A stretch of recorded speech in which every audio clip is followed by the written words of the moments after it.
GG，恭喜小 Hero，谁还记得？GG，恭喜 Dance 4比3，飞龙在天。哎，算了，恭喜他夺冠吧。不过啊，他最后这手感染出太凶了。最近半年 ，ZVP 56-3，给自己点一个赞。冠军。I don't think Serral has any chance to save this one, but he continues. It gets killed coming back, and Bunny just doesn't seem to have the numbers in.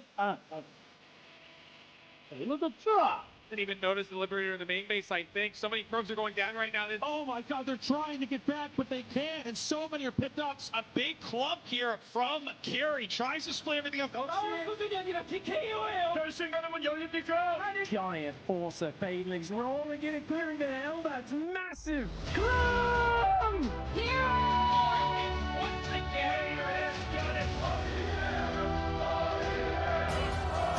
Serral did it all, and he is a well-deserving champion.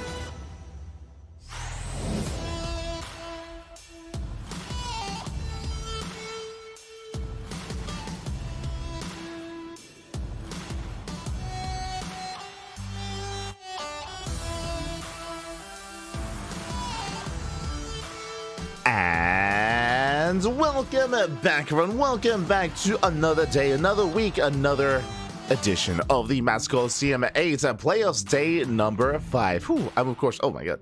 I'm of course your host, Live VIP. With me, I'm joined by these amazing players, by the people in the chat, by my plushies as well. Welcome one and all to the beginning of the end. Welcome to the elimination round here as we are here in the lower bracket. Last night we were live, we saw a plethora of Protoss advanced on in the upper bracket. Serral has fallen, Reynor has fallen, they're both down here in the lower bracket, and some of these players are going to be eliminated. Up next we have two PVZs, two best of 5s. Up first, as you can see here, Reynor versus Zoun. Let's go.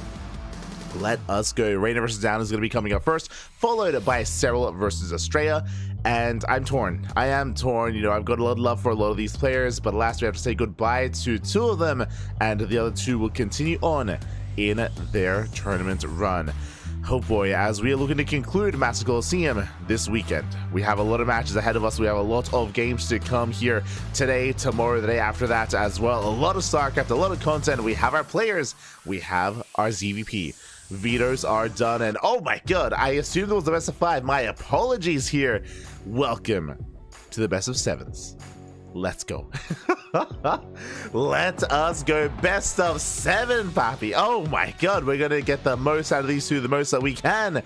We're here for it. We are ready for it. Oh my god, we have one veto each. Neo Violet Square and Frostline. That's it. That's all we're getting rid of. Those are all the vetoes. Also, I was curious if we were going to get some more interviews. Some more content. Alas, that is not the case. We are just jumping right into our matches, right into our series here. I mean, with all these extra games, we're gonna need to. We're gonna just need to jump on in and jump into our best of 7. Game 1 of Whistles of Gold, Game 2 Amygdala, Abyssal Reef, Ley Lines, Ultra Love, King's Cove, and El Dorado as the ace match. Clearly, neither player wants to play on El Dorado, so let's push all the way down to Game 7. We'll see if we can get there.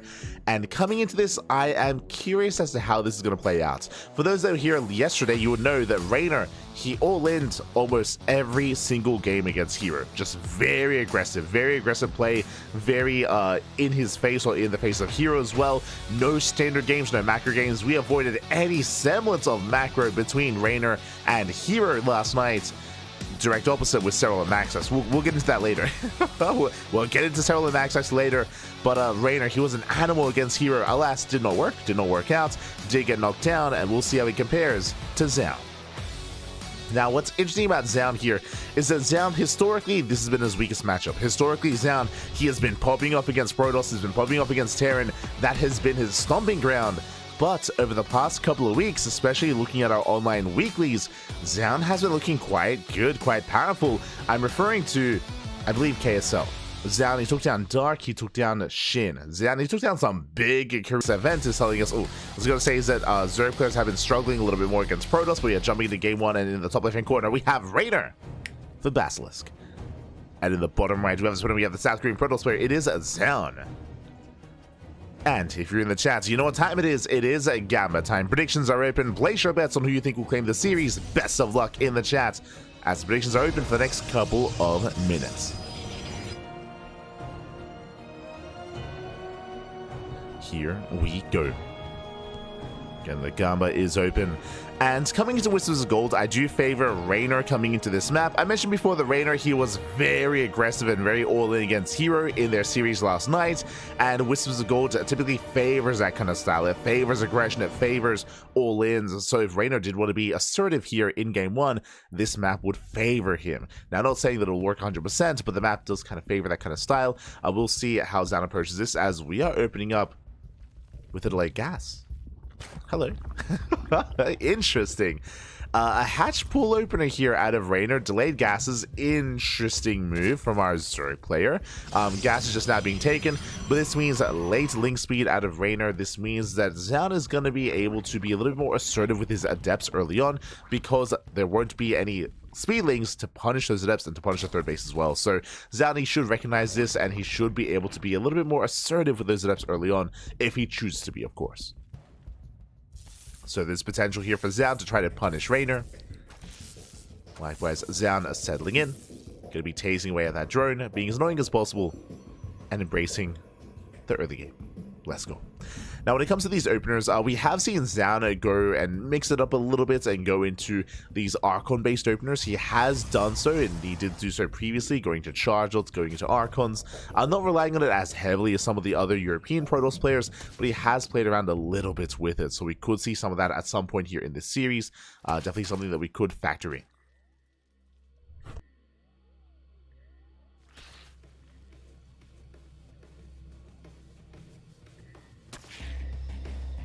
As for now, the Stargate is on the way, so standard opener out of Zoun.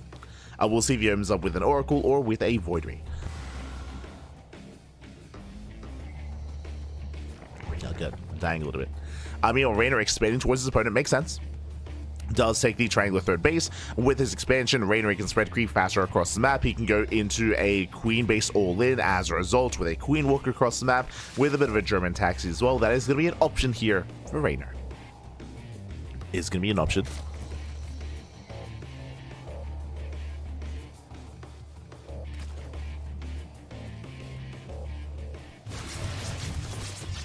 And as we settle in, we have our tech of choice. We have our initial unit here. It is not going to be an Oracle. It's going to be a Void Ray opener out of Zoun. Now, I don't expect this to be a Void Ray opener into Skytoss, for example. I don't think this is an ideal map for that sort of style. But regardless, this could be for earlier tech. Could be for an earlier Twilight Council, into earlier Glaive Adepts, into earlier Charge, into Aggression here, into an Immortal, into a Robo, I should say. So there are options for Zoun to mix it up. Meanwhile, we mentioned before that these links can be active, these adepts can be active a little bit longer as link speed is delayed. And now we can see Zoun racing back home. The first warrior is going to be shut down, and there it is! Twilight Council before the third base. Very early tech, very aggressive build here by Zoun. This screams Glaive Adepts. Now, if we were casting Hero, this could also be early Blink. It could be early Blink into a 3-base all-in with 8 gateways, but I'm feeling Glaives here for Zoun. We'll see, regardless, aggression nonetheless. We'll see if it's going to be Blink or Glaives. As Lings are being active, the Oracle pops out. Twilight Council is done. And oh my god, there was a hidden third option. Let's go. There was a hidden third option here. Charge coming out from Zoun. That I was not expecting. Okay, so this looks like a Charge all-in. Basically, we'll be working towards, I believe, a War Prism. We're going to be throwing down extra gateways. I believe up to at least 6 gates here for Zoun. Potentially up to 8 gateways and just pure Zealot. And this is going to hit earlier. This is going to hit sooner than Glaive Adepts. It's going to hit harder as well. And I was about to say, if Reynor, if he skips his Roach Warren, he could just die here and now. Thankfully, Roach Warren has been thrown down. There is a Roach Warren on the way. We have 4 gates. I believe it's going to be 6 in total. There we go. More gates are being thrown down. And this should be a 2-base all-in. Should just be straight up 2-base all-in. Jesus, we're getting up to 7. Getting up to 8 gateways. Hey, you can see here he's transferring. Is transferring workers over towards the third base. Again, trying to sell a story. Now, Reynor, he is making some roaches here, so very safe play by Reynor. Is thankfully making a handful of roaches. He did spot those zealots to reinforce, which is a tell that something is wrong, that something is amiss. You should not be seeing zealots here this early on. So Reynor playing it safe, but still droning up. And here comes the all-in. And Reynor, I believe he has 5 roaches, but not many links to support. Yeah, just 5 roaches here at the third base. Oh, he's supply blocked. Ooh, he's supply blocked. Okay, he just broke out. He just broke out. Charge they do hit the field. They hit the third base. More zealots on the way. First queen gets surrounded. Nice positioning here out of Reynor. Very nice positioning. Despite that 2 roaches, they get caught out. They get surrounded. Third base is safe. Zelze head towards the natural, going for the Roach Warren, but 9 more roaches in production as the Roach count does build up. I mean, this is getting better for Reynor. But the Roach Warren does go down, and he busts into the natural. Just some Eva Chambers, boys being pulled. Zelze to engage. They dive into the main. Uh-oh. Diving into the main base, and Reynor, he's in trouble. Trying to come in from behind. More Zelts coming in to reinforce. And he is overwhelming. Nice positioning here at the ramp, though. Okay, roaches at the ramp. They hold the line, but the Void Race in position as well, shutting down the roaches. And I believe that Zoun has done it. Yeah, he has done it. He breaks through. Mineral Light is going down. Roaches falling one after the other. And Reynor, he's being broken. Maybe if you recall, I said that aggression is favored on this map. I was expecting Reynor to be the aggressor, but no, it was Zoun. It was Zoun with the 2-base all-in. Just catching Reynor with his pants. The pants, they were down. GG gets called, and Zoun takes game number 1. Whew. GG. GG, well played. Again, I was like, oh, you know, all-ins can work really well here. You know, I'm sure that Reynor, he's going to be in the face of Zoun. No.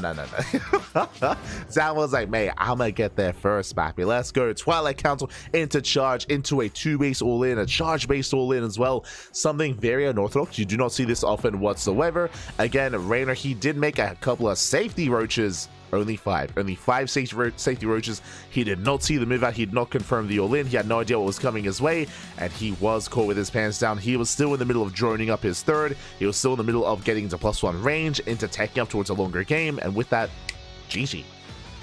GG, well played. Oh god, okay, let's go. We're not at full mast yet. We're at half mast when it comes to Smurge. We're getting there. We have yet to unleash our hidden power. He's storing it up. It's a best of 7. It's a long series. Long series. At a certain point, we're going to be able to hear like the Italian rap like blaring through Reynor's headset. Like through the stream. It'll happen. That's when we know that he's Reese's final form. We're warming up. We're warming up. But so far, Zoun does take lead. But again, it's a long series. It's a best of 7. Best of 7 up ahead of us. And what I should emphasize as well, this initial game here out of Zoun, we do not expect that all-in again in this series. It is a best of 7, so I mean, maybe like game 5, game 6, like maybe we bring it back. But typically you don't want to rely on a build as niche, as specialized as this multiple times in a series. You don't want to rely on it. You don't want to embrace it. So we should be seeing something different here as we're loading into game number 2. Let's go. And in the top right-hand corner, we have Reynor, the Basilisk. And in the bottom left, we have Zoun, the South Korean Protoss. Here we go. And welcome, one and all, to Amygdala. Amygdala is one of the larger maps in the map pool. Aggression is not favored on this map. You can still pull it off, that is true, but again, the map is working against you. It is a much larger map, longer resistance by ground as well. Likewise, much more defendable bases because they are more difficult to really engage as the aggressor, at least when it comes to rotating top side and bottom side. So we should be seeing more of a mid-game situation here between Reynor and Zoun. We should be seeing 3-base saturation. That we should be. As we are settling in. Reynor going hatch first, and Zoun does scout across the map. I still believe, like if you, Pappy, we're still early. it's a best of 7. Plenty of games, plenty more games ahead of us, plenty more to come. It's okay. We're gonna be okay. I'm gonna be shocked if this is in either direction, like a one-sided series, like a 4-0 either way. I do not expect. We're here for a back and forth.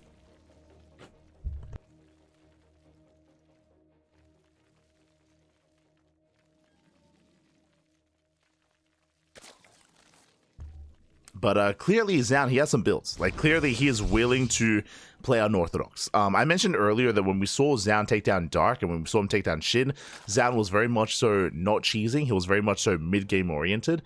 So clearly, like, he is coming in prepared for this series, for this tournament, for Reynor specifically. So any preconceptions that we had about Zoun, throw them out the window, because clearly he is willing to cheese if need be. And that'll come into play on some of these other smaller maps like Ley Lines or Ultra Love. You know, those smaller maps, that's when we'll start to take that into consideration. Here, Stargate Opener. And I was going to say I wouldn't be opposed to a Void Ray, but again, the likelihood of us going into Hidden Tech here is a little bit lower. Oh, actually, rushing into Sky Toss is possible. Fun fact, if you were here last night, if you remember, Hero attempted to rush into Sky Toss on this map on Amygdala. He went Void Ray Opener into Tempest, or he was trying to rush into, not Tempest, into Carrier, into Double Stargate Carrier, and Reynor all-in Hero, and broke him in time. If Zoun was watching, maybe unwise to try to rush into a Fleet Beacon here. I would say it's an option, that is true, but after what happened against Hero, maybe not the wisest choice. And there it is, a Void Ray Opener. Now, in general, I like this just because he opened up Void Ray in game 1, and typically it's just a really good way to play mind games with your opponent, to try to make it look like the same build, to make your opponent as uneasy as possible, and to keep them in the dark.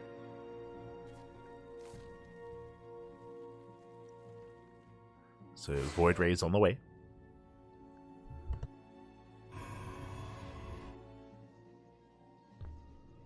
With this, you can see Zoun going to be hunting down the Overlords, keeping Reynor in the dark.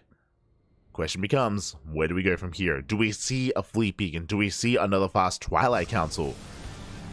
Do we just play standard? That's also possible. Do we not? As Reynor, he does get supply blocked. Is slowed down for a moment. We can see Zoun getting his third base. This time there isn't any earlier tech before the third. Not this time. Zoun just getting his expansion. We're still waiting for that tech of choice. There's still time for an early Twilight Council. And yep, there it is. Early Twilight Council. Now, first things first, this is not as early as last game. This should not be charged. I believe that we should not be seeing a charge all in once again. You have Twilight Council into Forge. It should be +1 and... I was going to say +1 and Blink, but this is an earlier Twilight Council. Technically, this could be +1 and Charge. Like, this could be +1 Charge into Charge Lot, not into an all-in that we saw last game. So we'll keep an eye on Zoun. Is reinforcing with Stalkers. This tells us that most likely it should be Blink. No, there it is. Charge is on the way. Okay. Our first read for Charge, as this was a little bit earlier. So +1 and Charge, this should be leading to Archon production as well. Again, this is not the all-in that we saw last game. This is a different variation of Charge-based opener, but this is still going to be hitting a strong +1 timing. This will be hitting with +1, and typically this hits with 2 Archons as well, as the Temple Archives finishes up in time for the move out. So this is it. Speaking of this, Temple Archives again for the Archon production. So this is going to be aggressive here from Zoun, and Reynor, ooh, he's going +1. So typically in ZVP, if you open up +1 like this, you are going to be trying to skip Roach production. There is a Roach Warren. True, there is a Roach Warren. The lair just finished. We'll see if Reynor starts Roach speed. If he doesn't start Roach speed, this tells us that again he wants to cut Roaches, and that means that he might not have any in time for the push. And if he doesn't have any Roaches, he might just die here and now. He needs that Roach production, but first he needs to figure out what's going on. Lings, they are denied. Ling's gonna be zoned away. Reynor getting his 4th, droning up, saturating his 3rd, getting up to 3-way saturation. Ooh, he's going for a Spire, which means he's not making Roaches. He is getting Roach speed, but for the time being, he's banking his gas here for Mutas, and that is a concern. That is concerning here. Okay, we have a couple of Roaches on the way. Gateway's just about to finish up, and Zoun, the Prism is done. He's moving on. Zoun, he's about to push. Okay, we do have 7 Roaches in production. There is going to be some defense here for Reynor. We'll see how it all comes together. And again, thankfully he's not just droning. Thankfully he's not just making Lings. Thankfully he's not banking up for Mutas, as otherwise that could just kill him.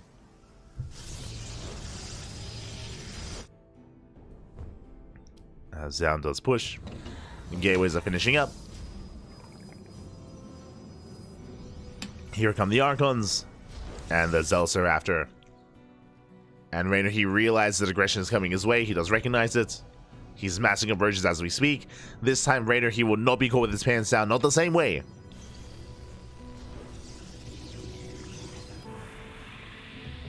He even has Spine Crawlers in production as well. Yeah, for the most part, he knows. And he spots the army with the Changelings. And this time, he has a force ready. This time, he is prepared. Zoun spots the army, pulls away, starts mortar production. But stasis is denied. And Zoun cannot break through this. It's not going to happen. Yeah, he expands. He does expand. This is a late expansion for Zoun, and that means that Reynor, he survives. He survives the push. He gets into mutas. The mutas have not been scouted, and now Zoun is in trouble. Again, Zoun, the whole semblance of this build was to hit that timing. He missed the timing. Didn't hit, didn't land the way that he wanted to. Mutas are on the way. Remember, there is no blink. There is no blink stalkers. And a head-on fights. I mean, the mutas, they can't really do much against these Archons, but look at the Roach army. So many Roaches. And Zoun is falling behind. Throwing down cannons and shield batteries. Trying to build up the immortal count.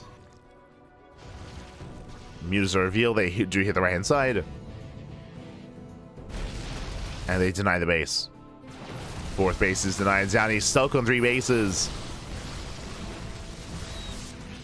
And again, it's one of those things where, I mean, especially at this level of play, if you're building up, if you're delaying your tech, if you're delaying your economy, if you're building up towards a timing like this, if you don't hit it, I mean, that can just cost you the game. As Reynor steps in, he gets a full surround, collapses here on top of the Archons, and there's nothing left. There's nothing here. Reynor, he is fighting back. It is not going to be a one-sided series. He is here to make a series out of this. Mutas, they come in from behind. They hit the mineral line. They at least try to.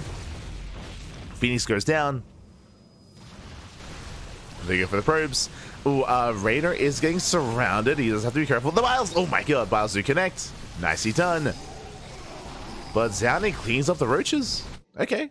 Okay. No, I mean, it did cost Zoun every Archon and every Immortal. Like, it was an expensive trade here from Zoun. It was quite expensive, but he holds. Impressive. I'm impressed. Okay. He does hold on. He's getting ready for a counterattack. Reynor, he lost most of his Roaches. And Reynor, he's a little bit vulnerable here. The base may go down. Lynx are diving in. There's no Archons to defend. More charges in production. Yeah, there's not enough creep here. The base is going to fall. Zoun, he's still in this. Oh. It's still in this. Once again, the Lynx, they try to engage. Good positioning here by Zoun. The Archon has arrived. Base goes down. And from here, does Zoun keep pushing or does he rotate? It's going to keep pushing. Their Banelings in position. Ooh, first Archon gets surrounded. Massive pickups. They'll say, oh, they run into the Banelings. But the Roaches are exposed. And Zoun is getting himself the Roaches. Where's the support? Where are the Lings? We need more Ling Pain here. Nice kiting. Nice kiting. Archon should get picked up. Are there enough Link Stalkers? Zoun chasing this back. There are 18 Lings in production. With the arrival of these Lings, we should be able to hold on. We should be able to, but the Zealots likewise, they do arrive as well. They do arrive. Reynor, he holds. Whew, that was that was a tense hold, baby. That was tense. Ay. Reynor, he holds. He survives. Zoun going to be forced all the way back. He did lose his Archons in the assault. Prism on the fire as well. Not many mutas left over. Immortals are required here to defend. Alas, no Immortals. Just relying on a gateway composition. Zoun going for his own fourth towards the top side. Zealot run by, runs into Lings, doesn't really gain too much ground. That's a lot of Banelings. Jesus. That's a lot of Banelings. 26 Banelings on the way. And they're about to finish. They're about to morph in. Nice dodges here on the piles. We can see Zoun trying to deny some of these Banelings, but they do finish. They do finish up. Archons, they get surrounded. And Reynor, he should have too much. As he gets into the middle line, Probe's going to be going down. Massive connections. GG gets called, and Reynor, he overwhelms. Reynor ties up the series.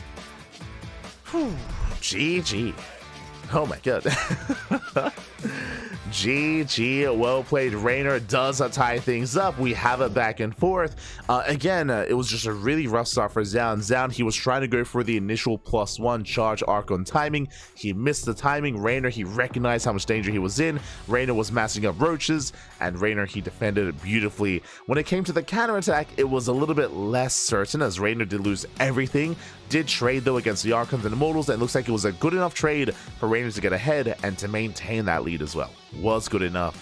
GG. GG, well played. There was definitely opportunity for Zoun when it came to his counterattack towards the end of the game when he broke the expansion, but last he overstayed his welcome. He lost his Archons, did not have enough to break the reinforcements of Reynor, just barely not. And we have a series. We have a series, but we have a series. That's what's important here. We have a back and forth. Up next, Abyssal Reef. Let's go. Let us go. This is where I have to be a little bit critical of Zoun here. I mentioned before that Amygdala is not really a map known for favoring aggressive styles, so for Zoun to go for that +1 like charge timing was questionable. And I mean, we saw that again, fool me once sort of thing for Reynor, where he was playing safer here, he was being more careful this time, and he did punish down for it. So clearly, again, like, you do have to mix things up here against Reynor. You can't just rely on aggression, especially if the map doesn't really favor that. Up next is Abyssal Reef. Once again, Abyssal Reef is known for macro play.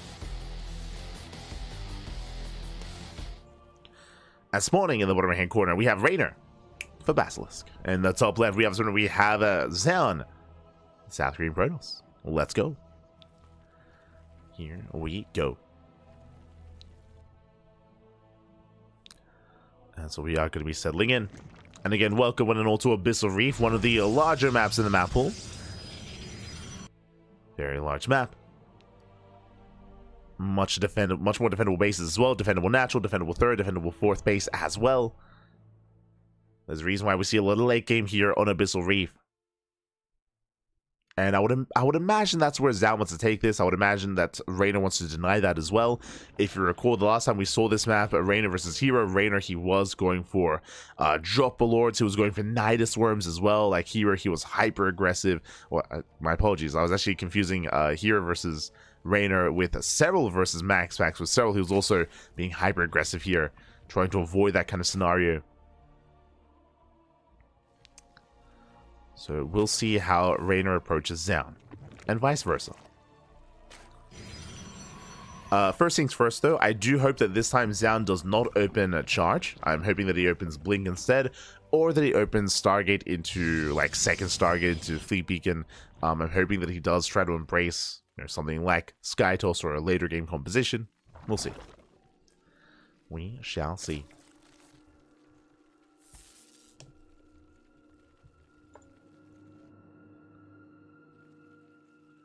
See, Kaiser Weeb in the chat, is this game live or is this a VOD? We do not live stream VODs, so this is a live stream, so yes, this is live.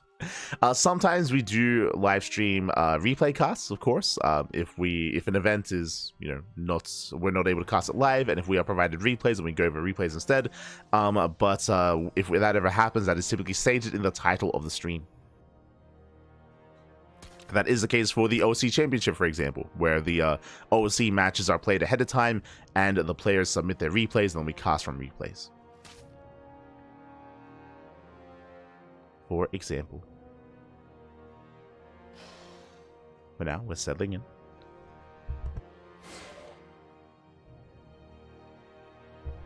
As it is going to be this Stargate opener for Zoun. And so far, both Game 1 and Game 2, Zoun did open up Void Ray. Did go for the Void Ray opener. We'll see if he does it 3 games in a row. And there it is, Void Ray. Let's go. So once again, does open up in a certain way to try to limit the vision and scouting of Reynor. Likewise, the downside is that this means he has less oracles to be active on the map to harass, to get economic damage, and to scout as well. But so far, Zoun has been the aggressor in this series. He hasn't really had to react or respond too much to Reynor. Not yet.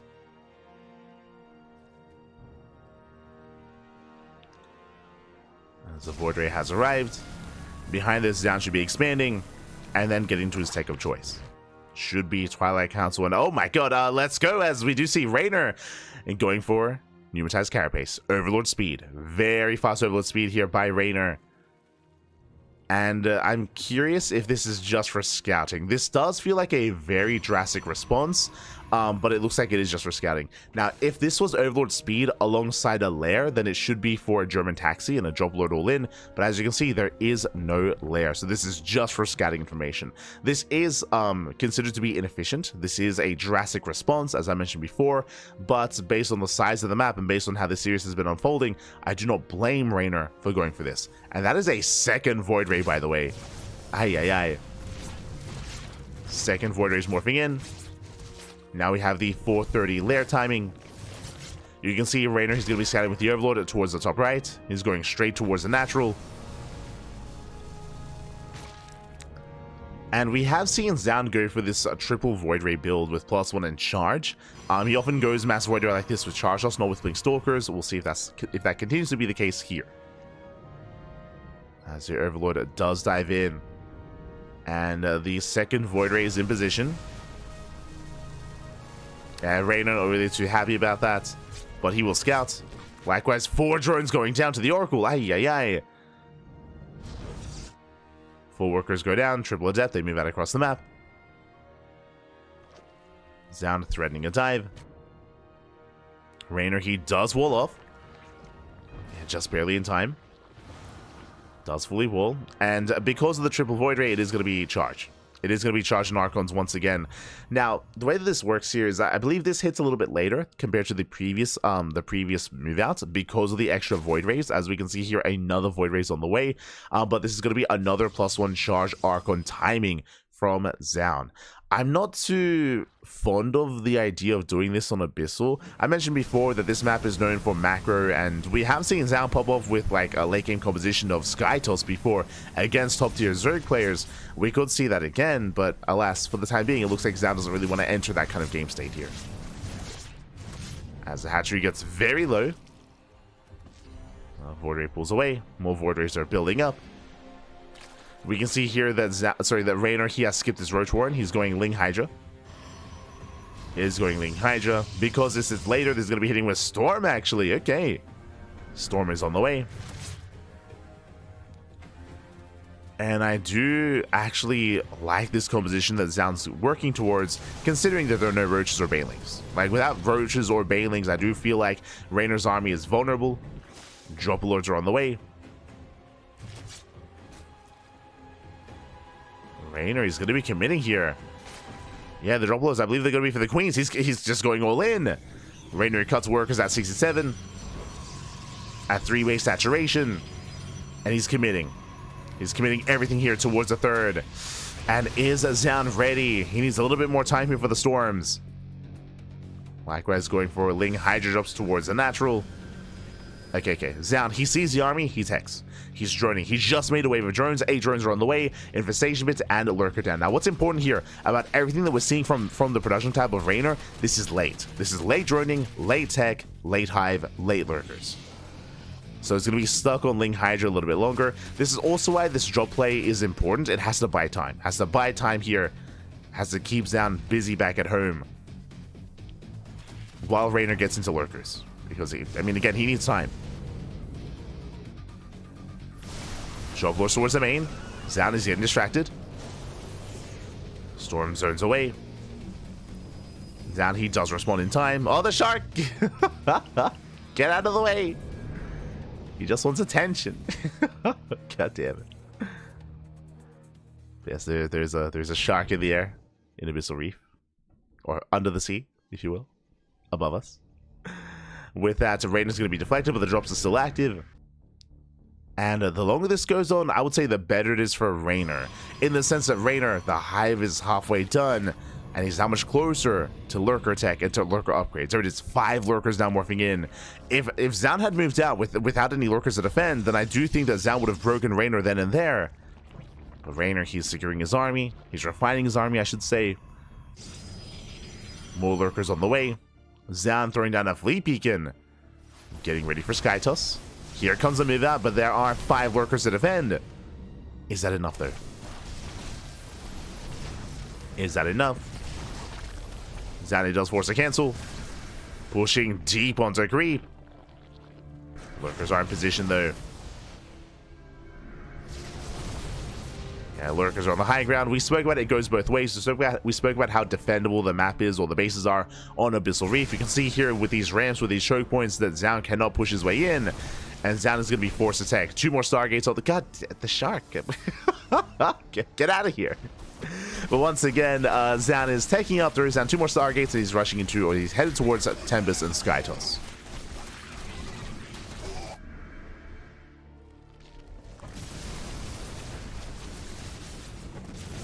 As Zoun tests the waters, he runs into a brick wall. Zoun cannot push in. But what I love what Zoun's doing here is that he's denying creep. If you look at the minimap, are there any active tumors? Like, there's no active creep spread towards the center. There's 1 active tumor on the right-hand side. I think there's maybe an active tumor outside of the 4th base, but there's just 0 creep and 0 map presence here for Reynor, really.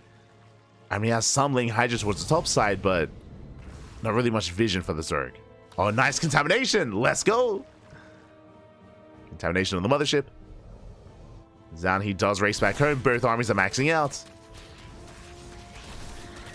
And Reynor is moving in without his lurkers. And the lurkers are not ready. They're lagging behind. Links go down. Hydras are exposed. Storm's going to be coming in. First Storm doesn't quite connect. Lurkers, they have arrived. And again, Zoun's not quite ready for this. Reynor pushing towards the ramp. Skytoss is massing. Tempest, they arrive just in time for the lurkers. Lurkers trying to break their way through. Nice force fields, massive storms. Oh my god, the storms! Storms, they pop up on these lurkers. It's going to be a one-way trip. They have to get the hell out of here. They try to waddle away. They try to at least. Oh my god, so many of them go down. Brutal losses here for Reynor. Bleeding out a lot of lurkers. Does escape with, what, 5, 6 of them? Zoun holds. And this army is getting bigger and bigger. More Tempest, more Mothership. Spire just now in the way. Again, Reynor wasn't really ready for this Spire tech. Going for a massive drop alert across the map. Oh my god, he's crazy. Going for a Doom Drop. Doom Drop is on the way. We'll see if he can get past the Tempest.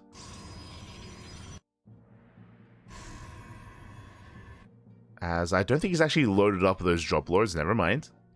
Rotating over.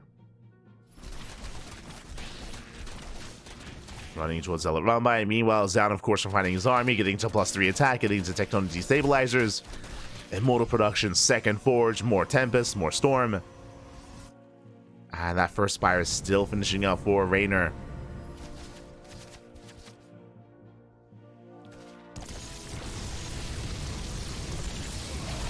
Tempest, they zone back the army. There it is. There's the Doom Drop. Headed towards the natural instead. And does Zoun react in time? He does have a recall, true. He can always recall. Doom Drop into the natural. Likewise, we're having another counter attack to the left hand side. Reynor going for a split push. And Zoun, he's out of position. Storms are going to be coming in. Tempest, they defend the natural. Storms towards left hand side. Probes are going down. That's a lot of economic damage. 1921 probe kills. Oh my god. That's at 21, getting up to 30. 30 workers going down. Zoun is being pulled apart. Again, Zoun, he will win in a head-on fight, but, I mean, Reynor, he's not going head-on here. Dips in and backs the hell off. Does get the hell out of there. Does pull away, getting 34 probes. With that, the economy is crippled, but the main army here of Zoun is still terrifying. That's what's important. It's still a terrifying main army. And if Reynor's not too careful, he will trigger a counterattack. And Reynor, he's not ready for that. Oh, as that was the one lurker going down. Reynor, he has the Ling Hydra. Ultra Cavern's on the way. Does Reynor have any lurkers left? It might just be pure Hydra. And here come the Storms. Storm's going to be sending him back. Reynor has to get the hell out of here. Now is not the time to fight. Does kind of get the charge lots. But Zoun has momentum. He has momentum. Lurkers are harassing across the map instead. Bases are going down. And Zoun, he's all in. At this point, he is all in. Now, Reynor, he wants Zoun to take his time. So Zoun, he takes down this northern base. I mean, again, it's just buying time for Reynor to build up more Corruptors. 13 Corruptors are on the way. And that might be enough. Whereas now Zoun pushing in, knocking down the fourth, getting into the third, and we're just going for the base trade. Just straight up base trade here for Reynor. Zoun, he can always recall. Has some defensive storms. Takes down 3 hatcheries. 3 bases going down. Another expansion under fire. And we're waiting for that moment. We're waiting for that recall if it ever does occur.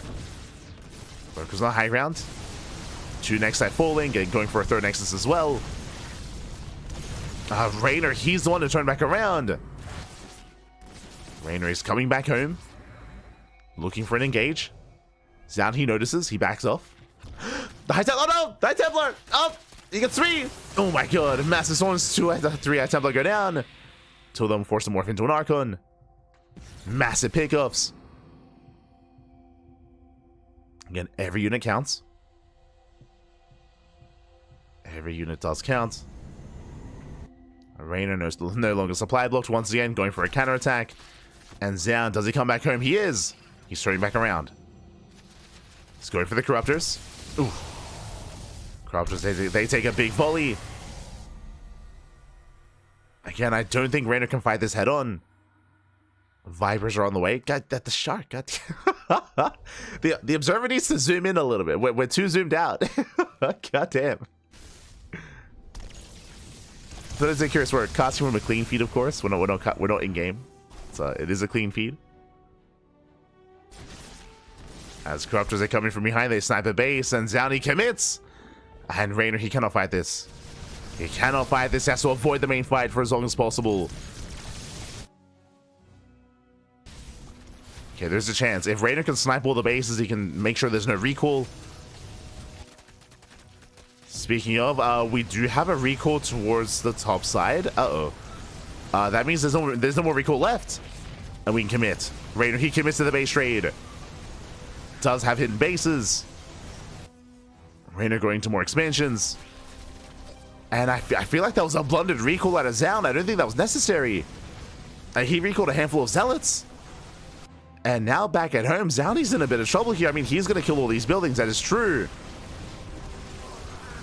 And it just still favors Zoun in a head-on fight. But Reynor, can he pull this off across the map? It's hard to say. I mean, everything's going to go down. Reynor, he has a hidden expansion. But Reynor, he's not attacking with his main army. You can see Reynor, he's consolidating instead. He's not dealing with the natural or the main. So Zoun is secure. Zoun, he is secure. And Zoun, he's running away with this as well. As probes are getting called out. Zoun has yet to find the expansion. Doesn't know where it is. The ninja base is found. Bold move out of Zoun. Bold move. As Zoun is trying to keep up with the Lings. Reynor, he's supply blocked. He does have some Vipers, true. But even with these Vipers, I mean, again, I believe Reynor has 0 Lurkers. He's got a handful of Hydras, a handful of Lings. Just doesn't really have much of an army. He's hoping that Zoun makes mistakes. He's hoping that Zoun, that he like moves in and maybe overextends with a couple units here and there. When it comes to Lurkers, okay, there are, I want to say 6, 7 Lurkers on the high ground. Okay. There are some Lurkers. That helps.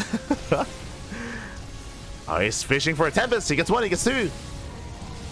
Oof. Gets 2 Tempest. We'll lose 1 Viper. Gets an Oracle as well. But again, I don't see Reynor winning this fight. Outside of maybe picking up more Tempest. If he can somehow pick away at the air army, then maybe. But the Tempest, they have arrived. And they can just bully back Reynor. Reynor trying to gather energy here. Going for another abduction. He has 1 Viper left, gets 1. Drinks 1 Tempest. And Zoun just commits. Yeah, he just commits in. There is no fear. Storm here on the Hydras. Corruptors they dive in. Slow zone on the Corruptors. GG gets called, and Zoun breaks through. Zoun, he will take a 2-1 lead. GG. Whew. GG, well played. And oh my god, thank you so much for the raid. I apologize for not giving you a shout out earlier, but a big shout out to Percival. Annyeong haseyo, papi. Gracias, gracias. Thank you so much. Thank you so much. Kamsahamnida. Thank you so much for the raid. Hope you had a great stream. Hope you had a great ladder session. Hope you had a great time over on your own stream. Welcome one and all to Master Coliseum 8. Welcome to the playoffs day number 5. And we are halfway through the series here. Remember, this is a best of 7 between Reynor and Zoun. And Zoun has a 2-1 lead. Let's go. Let us go. And again, settling into this kind of longer, more late game composition is favored here on Abyssal Reef. If you recall, Reynor, he was hyper committed. He was late to take into Lurkers, late to take into Vipers, sorry, Hive Tech, late to take into Corruptors as well. He was just a little bit one step behind. He was a little more assertive and aggressive and committed earlier on, which didn't really lead to too much success. And with that, Zoun, he snowballed from there. There was still some really good moments for Reynor, don't get me wrong, like contaminating the mothership and going for the multi-prong aggression. But basically, the moment that everything swung in favor of Zoun was the drop play. When we saw the Doom drop going into the natural and the attack on the left-hand side, when Reynor, when he destroyed, what was it, like 36 probes, when he crippled the economy, it was really cool that he had done that, but he had thrown away a lot of his army, a lot of his Lurkers, and Zoun didn't really lose any of his army himself, and he kind of like poked the bear a little bit. You know, he triggered Zoun, that prompted his counterattack, and it was an attack that just could not be stopped, not after those losses from Reynor. Unfortunately, Reynor, what I'm getting at, I guess, is he had lost too much when he was harassing. When it came to that multi-prong aggression, he had traded a lot of his army supply for economic damage. A lot of army supply was lost there. And with that, GG. GG, well played. Yo, shout out to Smile in the chat. Oh my god. ¿Qué tal? ¿Cómo estás? Bienvenidos. Buenos días. Buenos días to Smile. See Shady as well. Hello, person. Hello, hello. ¿Qué tal? Good to see you. We're going to be loading into ley lines. Let's go. And in the bottom left-hand corner, we have Reynor for Basilisk. In the top right, we have Zoun, South Korean Protoss. Again, Zoun is leading the series 2-1, but it's the best of 7. Plenty more games ahead of us, plenty more games to come. We are still in the early maps here, the early rounds of this series. And welcome to one of the smaller maps in the map pool. We just experienced one of the larger ones in Abyssal Reef and Amygdala as well. Now we go back to the smaller ones, and this is where aggression is going to be more favored. If you recall, I wasn't really too fond of the opener of Zoun, winding it back. If you recall, every game so far in this series, every game he has opened up Void Ray, and last game we went Void Ray into a bit of a later chargeable arc on timing, which didn't really hit, didn't really land, and instead he backed off, got into Storm, and eventually switched into Sky Toss, of course. Did eventually switch into the Fleet Beacon once he realized he could not break Reynor, but it took a while for that, to occur. It took a while for that realization to really sink in. So wasn't too fond of that on Abyssal, but that can be more effective here on ley lines, as the rush distance by ground is shorter and the bases are more exposed. They're more vulnerable here on ley lines than they are on Abyssal Reef. So we could see another charge-based opener out of Zoun. For now though, just gonna be scouting. StarCraft anytime. Fair enough, fair enough. Fair enough, man. Fair enough. Anytime. So standard open out of Zoun, likewise going to be a hatch gas pool here from Reynor. Again, every game so far, Zoun has opened up Void Ray. We'll see if that trend continues here as well.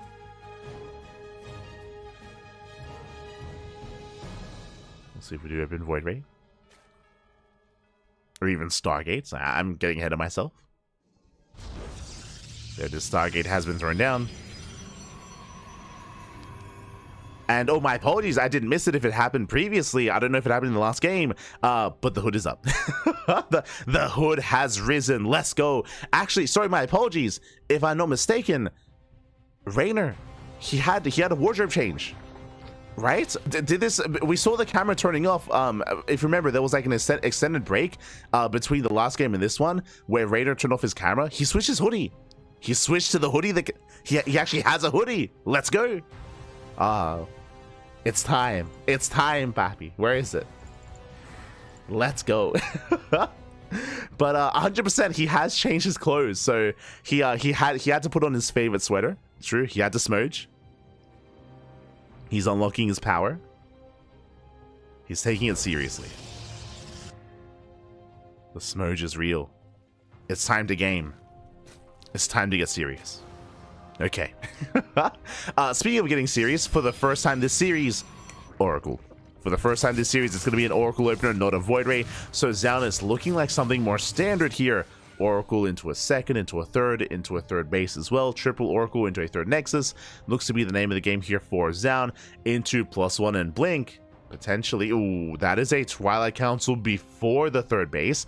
Now, I like this because this is very aggressive, and typically you want to be hiding this with a Void Ray, but because of the Oracle opener, now suddenly the likelihood of this being a Twilight Council first is lower. As it should be a Void Ray if we're going for this, so this is designed to catch Reynor off guard. One drone goes down, Twilight Council's on the way. Do we go for charge? Do we go for glaives? What's it going to be? We have yet to see a glaive up build here out of Zoun. We've seen a lot of charge base play. Show us the glaives. What is it going to be? Regardless, aggression from Zoun. Twilight Council's done. We have the initial vanilla depths moving out to harass, and it's going to be Blink. Okay, Blink here from Zoun very early on. Now, because Blink is so early, there's a couple different things that are happening here. Likewise, early Roach Warren out of Reynor. That is a 4-minute 30 Roach Warren from our Zerg player. Very safe play is what I will say from the side of Reynor. Now, because Blink is so early, if Reynor went for a 2-base all-in, then Blink would actually be done in time to defend. So, in a way, this is a quote-unquote safe build. At the same time, this gives Zoun a lot of map control very early on, as he can be much more active early on with his Blink Stalkers. Likewise, you can see here a 4-gate explosion, I believe going up to 5 gateways, or even up to 6. If he throws down extra gateways, this could be the beginning of a 3-base all-in with 8 gates. Speaking of, that's another gateway being thrown down. Oh, no, cancel. Never mind. Does cancel the gateway. So just 5 for the time being. 5 gates. Ooh, into a forge. This tells us that it shouldn't be an all-in, as typically all-ins do not actually come with a forge with upgrades, as that does slow them down. Typically. So Zoun is going to be saturating, early Blink. And likewise, Reynor does go for, despite having the early Roach Warren, no roaches. He does not make any roaches just for safety. He's making Lings, plus on melee, into a 4th base. He's droning up. We'll catch out some of the Adepts, not bad. Adepts get surrounded. And here come those Blink Stalkers. Lings, they attempt to surround, nice stasis. Stasis goes up. Lings get caught out. Ooh, another stasis does not quite get baited, not yet. Zoun, he retreats. Again, Zoun getting to +1, building up his workers. Zoun, he wants these Lings. Gets a handful of them. Something. Jeez, as Reynor, he's going for a very fast infestation pit. Okay. Jesus, that is a, what, 6-minute infestation pit? Like 6:20, 6:15? Now, with this fast pit, this could go a couple different ways. This shouldn't be Swarmhurst. It should not be Swarmhurst. This could just be Fast Hive into Ling Ultra. But it is risky to do this when you don't have map control. Stasis goes off. Nicely done. Sunny trades well. Oracles, they activate. Sunny has to get out of here. Otherwise, he will be surrounded. But yes, second Evo Chamber, Baneley Nest. Hive is on the way. This looks like Ultras. Now, typically, you don't actually go Ling Ultra in ZVP unless you gain map control early on, and unless you have the Protoss player contained. Ooh, as one Oracle goes down. But that's typically a prerequisite for making the style work. To be able to give yourself breathing room to actually tech up into that Hive tech. Also, I'm assuming this is going to be for Ultras, but I guess we'll keep an eye on Reynor. We'll see if he techs in a different direction. But based on +2 melee, it should be the Ultra Cavern. We'll see. The Hive is still finishing up. So far as Zoun still hunting down any stray Lings, being active, getting into 2-1 upgrades. We do have some safety Roaches in the mix as well, going Ling Bane Roach, just Ling Bane Roach. Yep, there's the Ultra Cavern. So this is a bold move. We have seen this work. Like this is a build, don't get me wrong. Like going Lingbane into Ultra, it is a thing. But again, typically you do need map control. You do need an abundance of Lings. You need to be able to just keep the Protoss player back at home, because the reality is that Reynor, he is vulnerable right now until he gets into the Ultras. Like, he is taking so quickly and investing so hard into these Ultras that to do so, right now he's only purely defending with mainly Ling. And we'll see if Zoun can abuse that. Alas, he only has Ling Stalker, so Reynor should be okay. He should be okay. Sure, the Stalkers, they're poking in, but there's no Storm. The Temple Archive's just finished. There's no Storm, there's no Archon Charge. They do trade well, though. Stalkers are going down. Rough trades here for Zoun. He's getting caught out. Yeah, he's getting caught out completely. These are rough trades for Zoun. Expensive losses. Stalkers are going down. And even without the threat of the Ultras, Reynor, he's going to be able to pop off with Ling Roach. With his Ling Roach army is pushing in. Zealots, they reinforce, but Zoun, he's getting caught out. Roaches, they back up. Ultras are on the way. I do think that these Ultras are a little bit premature, as they don't have kindness plating. Like, the upgrades are very much so lacking for Reynor. And Ultras, they benefit so much from those upgrades.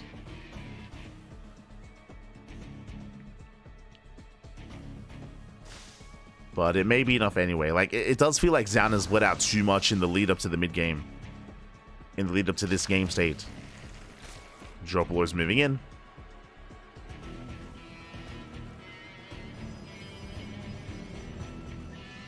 He does have Temple Archives. I believe he has no Storm.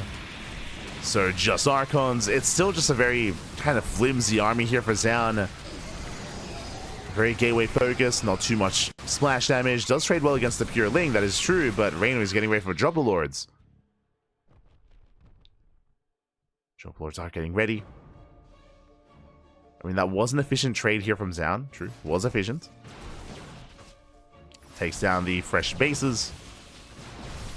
Has yet to confirm what's going on. If he was aware of the Ultras, now he spots them, and he needs Immortals. Immediately, one Immortals on the way. But he needs more than one. Now he finally realizes what's going on. Again, this is the power of the hoodie. Sharp Lords are on the way. Headed towards the main. Zoun somewhat spots him, but he's out of position. Ultras, they hit the right-hand side. And there's nothing here. No shield battery. No warp in. Drop Lords towards the main. And Zoun is just getting pulled apart. Just getting pulled apart completely at this point. Trying to go for a base trade, but he's going to be losing all his bases back at home. It's not going to be as worth it. We'll take down the spawning pool at least. Spawning pool goes down. Ultras, they do engage. One Ultra goes down, second Ultra as well. Lings, they drop into the main, they drop in towards the third as well. And bases are falling for Zoun. And this time he doesn't really have much of an army. He has a handful of Stalkers, a handful of Archons. The supply just is not there for Zoun. And that is 6 Ultras on the way for Reynor. Like, the production on its own should be enough.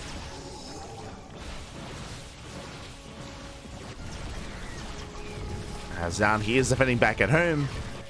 But the reality is, it just took too long for Zoun to realize what was happening. It was just a very shaky game here from Zoun.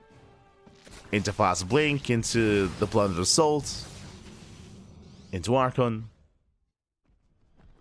The Immortal count, it's looking decently high. He has, what, 4 Immortals, I want to say? I'm going to say 4, I mean 2. never mind. 2 Immortals.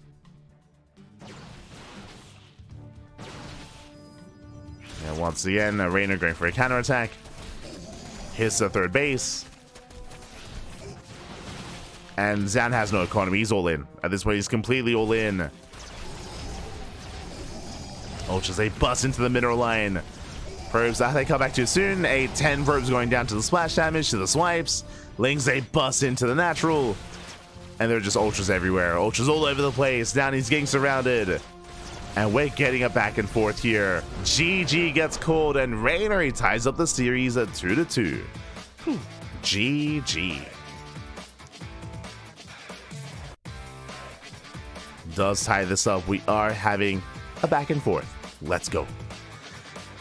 Let us go. Again, it was I would say a kind of a shaky game there from Zoun. I wasn't too in love with the overall build of choice. Went for early blink into some early game aggression.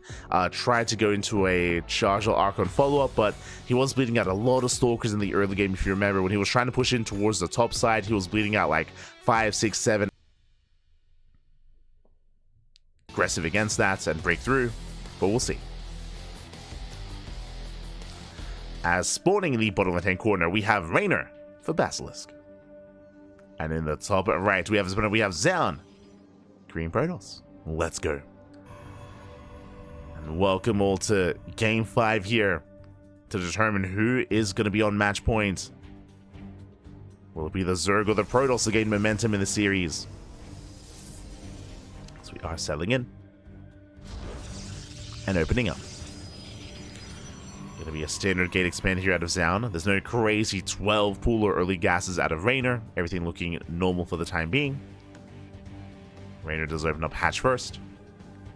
And welcome to Ultra Love. Again, we were just talking about this, but Ultra Love is a smaller map, that is true. It has a similar rush distance by ground compared to ley lines, but the bases are definitely more defendable. They are much more defendable here. There's a ramp coming into the natural. There's a choke point coming into the 3rd and the 4th location. Likewise, there's also a destructible tower that you can knock down. You can knock down the tower, which also gives you time to warp in, to recover, to reinforce.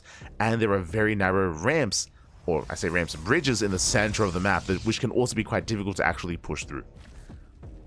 There are those narrow bridges, there are these ramps as well in the center, Zelnaga towers, plenty of points of elevation. So we could be in for a longer game state. I say could because I feel like really the defensive prowess of this map comes into play when you get up to 4 bases. When you get up to like a 4 base economy with maxed out armies, then it can be quite difficult to gain any ground. But before that kind of game state, that's when you can still be aggressive and still be assertive. What I'm getting at, another charge build? Maybe. Maybe here from Zoun. It's possible.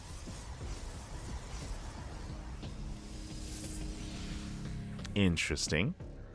As the pylon gets placed closer towards the main, it's going to be the Stargate. Do we open up Void Ray once again? Now, so far, 3 out of the 4 games so far, we've seen Void Ray from Zoun. It was the last game where he opened up Oracle. Zoun is in position. Oh, did attempt a pylon block, but did misplace the pylon. So Reynor, he will expand. We'll take the 3rd. Reynor just keeping up with the Adept with the Shade. And the Stargate is about to complete. Also, hello, No Clone in the chat. Heisenberg as well. Armani, ¿qué tal? ¿Cómo están?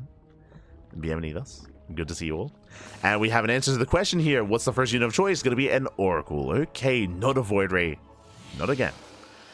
It's going to be an Oracle opener here out of Zoun. Much more standard.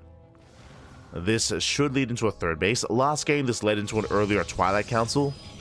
Into early Blink, but we saw that Zoun wasn't really able to make use of it. Like it wasn't really worth it in the end. So for the first time this series, we could be seeing a standard opener. We haven't seen it yet. What I mean by that is triple Oracle into a 3rd base into +1 and Blink. Like that has not happened at all this series. But this could be it. Oracle dips in and gets a drone. Rotates over towards the 3rd base, threatens the larva. Doesn't get much else. Reynor, he's on patrol. He will delay the 3rd. Nicely done. Takes down the probe. Probe does go down.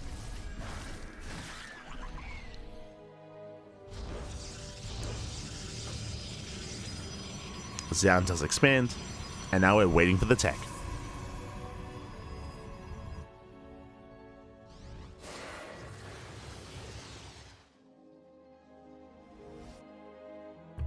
And there it is. It's going to be the Forge and the Twilight Council +1. And actually, it is an earlier Forge and Twilight Council, so this could still be +1 in charge, not Blink. We'll keep an eye on Zoun. As an upside poke in. They threaten the army. Lings are in position. The Adepts, they get shut down. But they shade into the natural. Rough position here with the Oracles. So far, 2 drones falling. Nothing too major, though. Yeah, just 2 drones. Getting a 3rd drone towards the end. But just 3. So far, good defense here by Reynor. Is a much better defense. We have the tech of choice, +1 and blink. Okay, for the first time this series, standard game. We're playing meta. +1 blink, 3rd base, 39 extra gateways. From here, we can build up the Stalker army, then take gases and get into our tech of choice, either Colossus production or Storm. Let's go. Things are looking normal. Back at home, Reynor getting a 4th, droning up, saturating his bases. I should point out here that as the Oracle takes a lot of hits, a lot of damage, it is going to be +1 in range on the way here for Reynor. It was a later Evo chamber. So it looks like Reynor, he's going Roach Hydra. Less Ling heavy. Interesting. Lings are on the way, but again, there's no melee upgrade to help support them.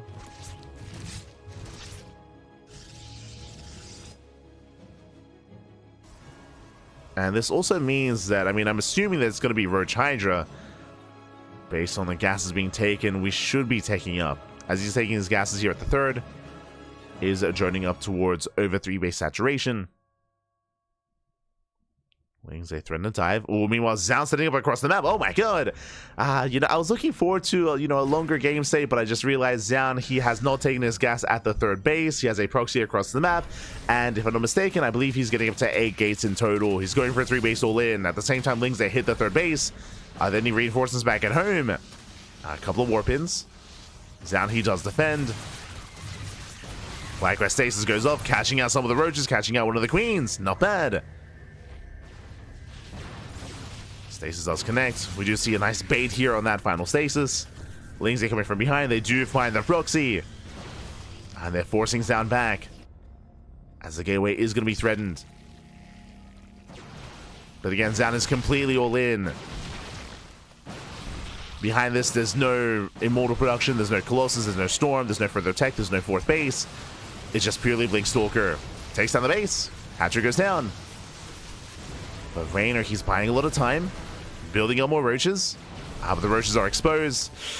These are expensive losses here for Reynor. Ideally, you want to be bleeding out Lings, not roaches. Ooh, Oracle goes down. Bow not quite connecting. Stalker still moving in. Zoun is supply block. Now is not the time. 4 pylons on the way. And the supply block is brutal. Nice kiting. Zoun trying to gain ground, but again, the longer this goes on, the better it is for Reynor. Zoun is completely all in. Lings, they hit the 3rd base. Is there a warping back at home? There is, but despite that, 10 probe kills. That is brutal damage. Zoun, he's running out of steam. And again, that supply block didn't help. Ooh, Spires once again, they connect. 19 probes go down. Yeah, Zoun's economy is crippled. He was already all in, but now he can barely sustain himself. And Reynor, he's holding. Reynor, he is holding at this point. Zoun does not gain any ground. He killed the 4th, but that's all he killed. And now there's more roaches morphing in, more Ravagers. Reynor has the freedom to go for counterattacks. Again, this push from Zoun just took too long. Took far too long here. And also, ideally, he was hoping that the roaches were being skipped as well. Reynor, he opened up +1 range into a roach heavy composition. Plenty of roaches.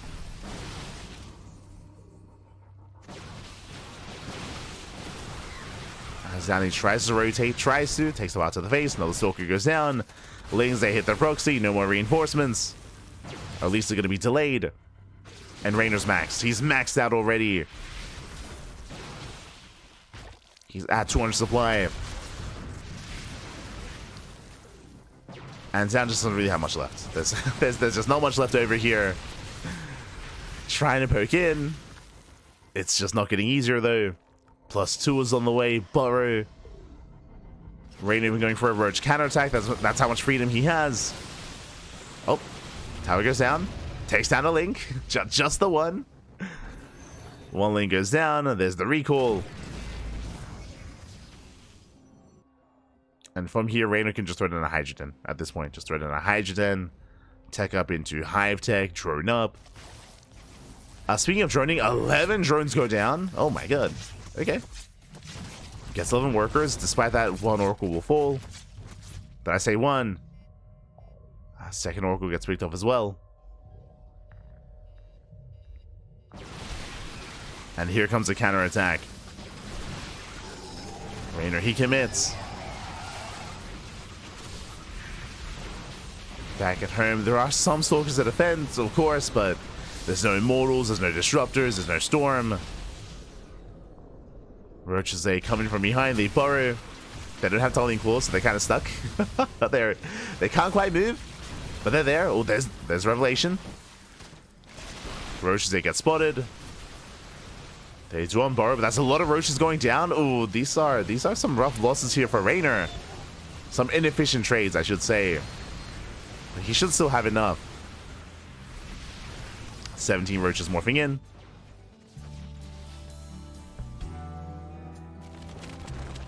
Gee, 24 Roaches, Jesus.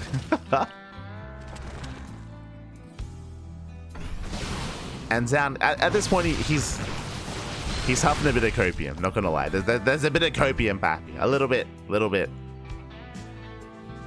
If he had a hoodie, the hoodie would be up right now.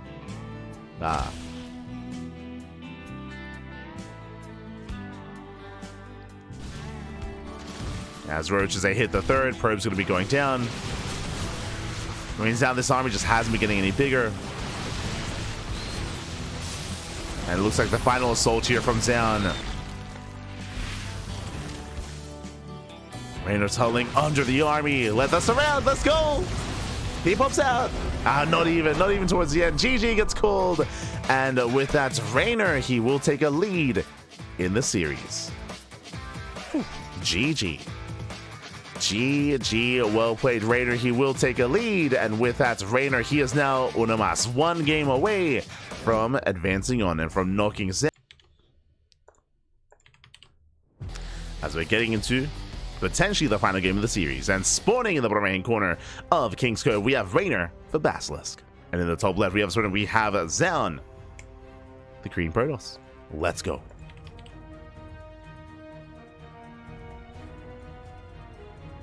Here we go.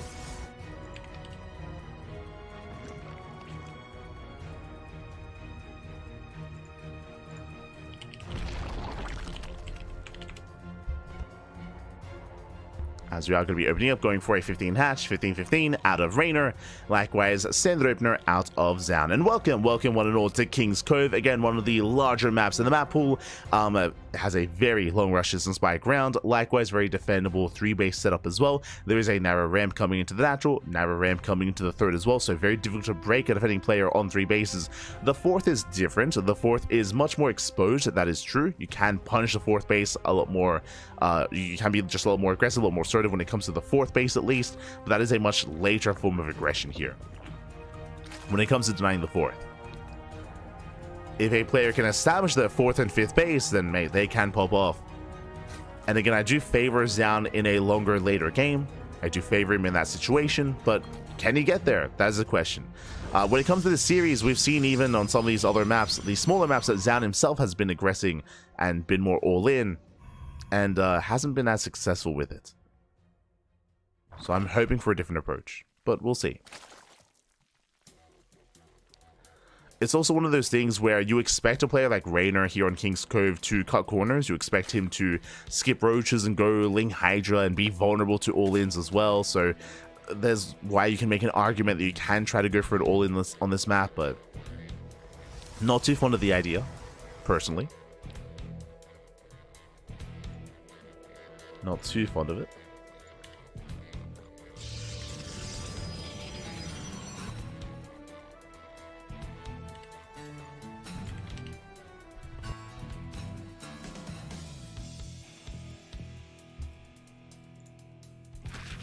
We're settling in. Reynor getting his third. Meanwhile, Stargate opener out of Zoun. Yo, Zoun, the 2 games that he opened up Oracle, he's lost. Coincidence? Do we go back to the Void Ray? True. We'll see. So we have our Stargates. And we'll find out if we open up Void Ray once again or Oracle instead. How are we opening up? Azani will threaten the shade. There it is! We're back. The Void Ray is coming. We're going back to basics, back to what worked. It's going to be that Void Ray opener, designed to deny vision, deny scouting, and keep Reynor in the dark. And to kind of shroud us down here in the cloud of ambiguity. To keep his tech hidden. Behind this, getting his third base. Third is on the way. And from here, where do we tech? Do we throw down an early Twilight Council or not? Overlord goes down to the Void Ray. Oracle's on the way. Reynor, it would be risky if he were to skip the Roach Warren. We'll see if he throws one down in the next 30 seconds. Void Ray does move out. Hunting down extra Overlords, or at least trying to. And so far, Zoun, he is just probing up. No early tech. Early Eva Chamber here by Reynor. This looks like +1 melee. And looks like Zoun is playing standard. No early Twilight Council. There's no glaives. There's no charge. This should be a Forge and Twilight Council instead. There it is. Second Void Rays on the way. Do you recognize this? This does look like the same build that he went for on Abyssal Reef. What does that mean? That means a triple Void Ray into Chargel Archon Storm. At least that's what he went for in Abyssal. So I'm assuming that's going to be the case here. Pulse on melee on the way. Eva Chamber was spotted by the Oracle. There's the tech. There are the upgrades. Forge and Twilight Council on the way. Oracle being zoned back.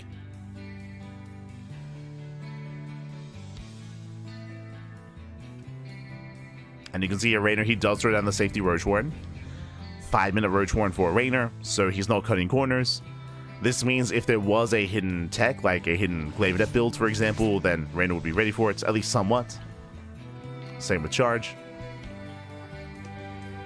And again, we're expecting Archon production, charge, Storm, and +1. And there it is, there's the Templar Archives. So this is the same build that Zoun went for on Abyssal Reef. It is the same build. As a result, Zoun, he won't be active and he won't be out on the map until he finishes up these upgrades, until he has a decent Archon count and Storm as well. And we saw that even with this timing from this move out from Zoun that he's working towards, even if he doesn't find any damage, he's more than willing to embrace Skytels from here. So he can be active, deny creep, threaten his opponent posture, and then threaten the Fleet Beacon. And again, that's at least how he played out Abyssal.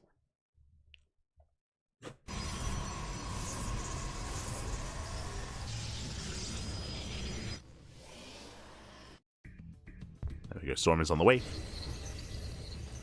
Likewise, Reynor has yet to take up into Hydras. So far, just still Lings, and of course, Roach Tech is available.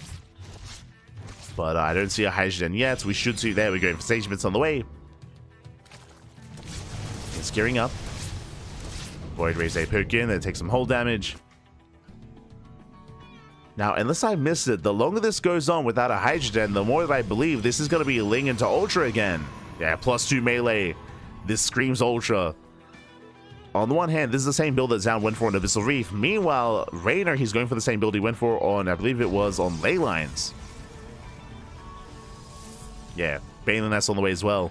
So it looks like Ling, Bane, Roach into Ultras. And who do I favor as these two compositions clash? I mean, Ultras, they're ideal for diving. They're built to dive on top of High Templar and dive on top of Storms. The longer this goes on without Zoun realizing what's going on, the more time that he has without Immortals. Like, he needs to realize what's happening, then take into Immortal production. Oracle is going to be denied. It does not get eyes on the Hive. Again, that's a very early Hive here from Reynor, and Zoun did not scout. Doesn't know what's going on. You can see Zoun, he is posturing. but it's only posturing. He's not committing. He's only poking out to trade with Lings, to pick off some queens, if at all possible, to deny some creep. Sound he's only testing the waters. Hive is almost done. Show us that Ultra Cavern. Ooh, meanwhile, Fleet Beacon immediately. Now again, Zoun isn't fully aware of the tech. He isn't fully aware of the Hive. But it looks like he has recognized he cannot break Reynor, and he's backing off.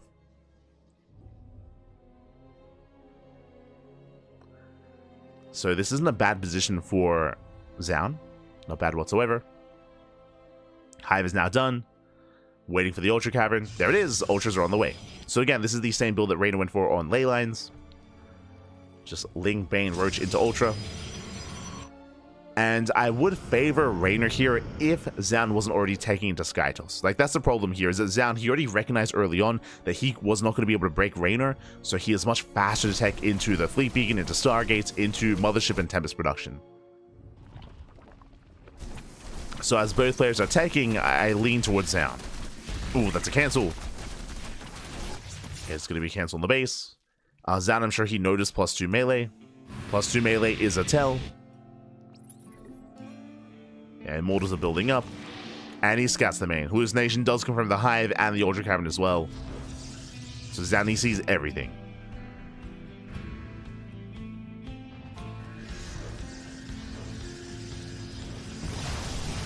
Now, the longer this goes on, as you can imagine, we will need some anti-air. That's the big disadvantage of Reynor's composition. I don't know if you notice, again, Ling, Bane, Roach into Ultra, no anti-air. And what I just said, there's no Hydras, there's no Spire, there's no Corruptors, there's no Mutas. There it is, double Spire just now on the way.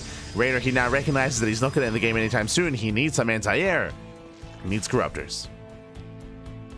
Oh boy. So Reynor, he needs time, going for a Doom Drop. Doom Drop towards the left. Main army towards the right. Can he break through? As Zoun, he is pushing through the center. Just poking in, not committing. Zealot will spot the Dropper Lords. Does Zoun notice? Oh, it looks like he has. Yeah, did notice the Dropper Lords. He responds. But Reynor needs time. Reynor, he needs time for those Spires, for the upgrades. Meanwhile, Zoun is on patrol. Again, he is aware.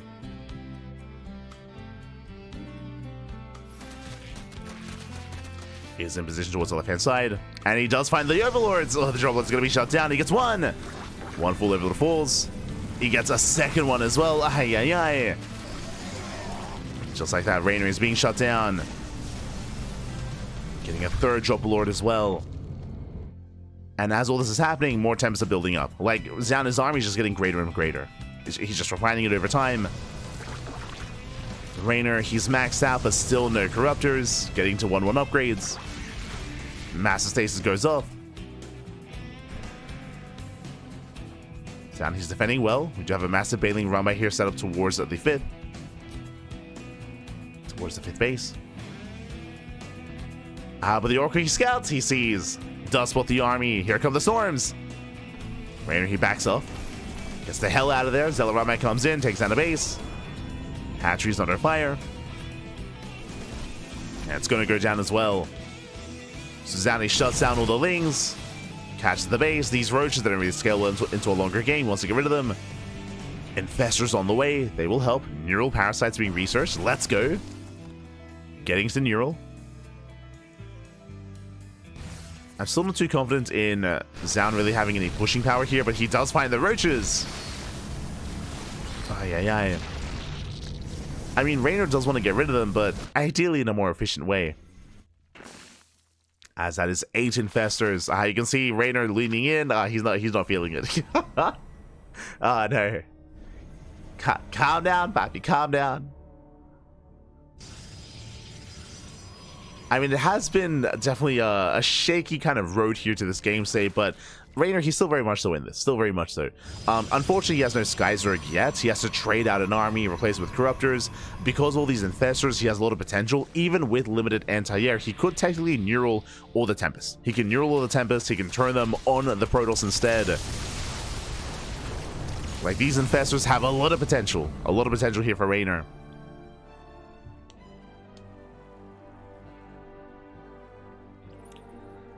But it is difficult. That is true. Like, Infestors are not the most safe spellcaster to use, as they do have to expose themselves to go for the neural.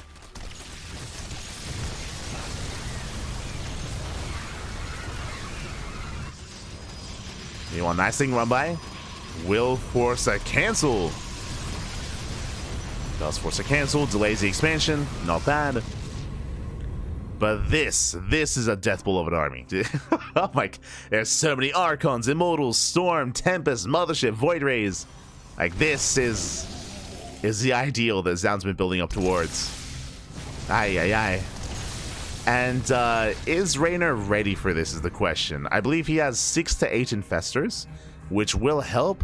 I don't think he has any Corruptors, but the Infestors, I mean, that's what he has to rely upon. Revelation tags the army. At the same time, big link counterattack, trying to force the army to come back home. Zanny turns around. Oh, what's happening?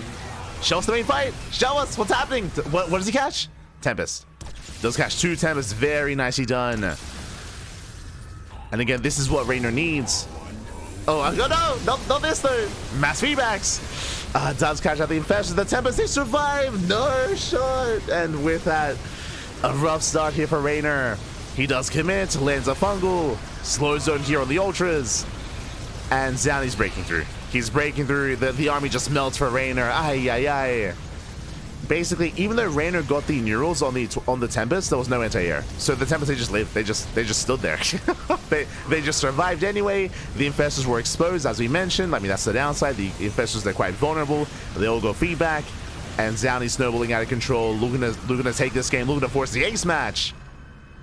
Looking to bring us to game 7. There's 5 Ultras on the way.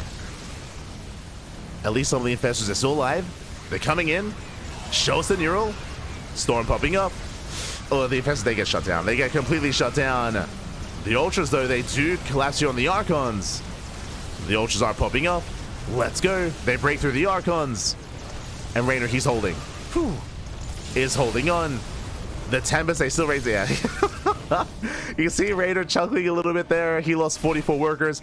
Did kill the ground army, but what about the Sky Toss? What about the Sky Toss, papi? Aye.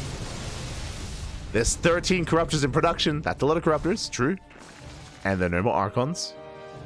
Yeah, Zoun has to back off. He has to get out of here. Zoun, he does pull back. Will get away. Stalkers, they shut down the expansion. And Reynor, he doesn't really have a bank. This is where the income does lie in a sense. Reynor, he has 2,000 minerals. He has 0 gas. And gas is what's important right now, as he needs that for Corruptors.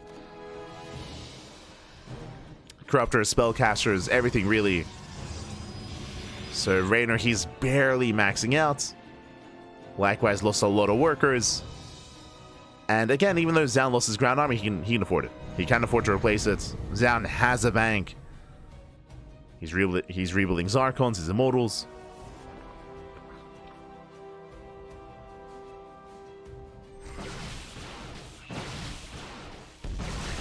Zoun diving in. Oh, share my papi, share.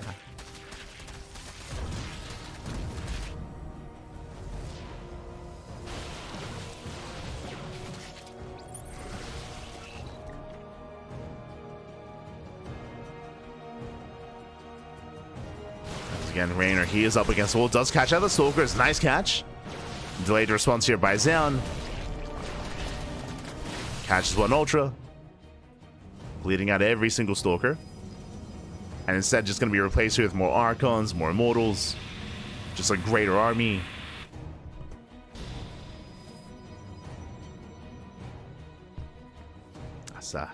That's a lot of Protoss. a lot of Protoss. And here we go. Here comes the second round. The second wave. Now this time, Reynor, he does have Corruptors, true. But he has to respect those Archons as he cannot engage head-on. Not without his Ultras. Here they come. Here comes a Neural. And Neural on the Archons. Lings are coming from behind. Storm's probably going to be popping up. And Reynor, can he take the fight? He can. He dusts around the army. Forces a recall. Very nice fight. Whew. That was the ideal. Zoun, he did make it back home. But these Infestors, they still have energy.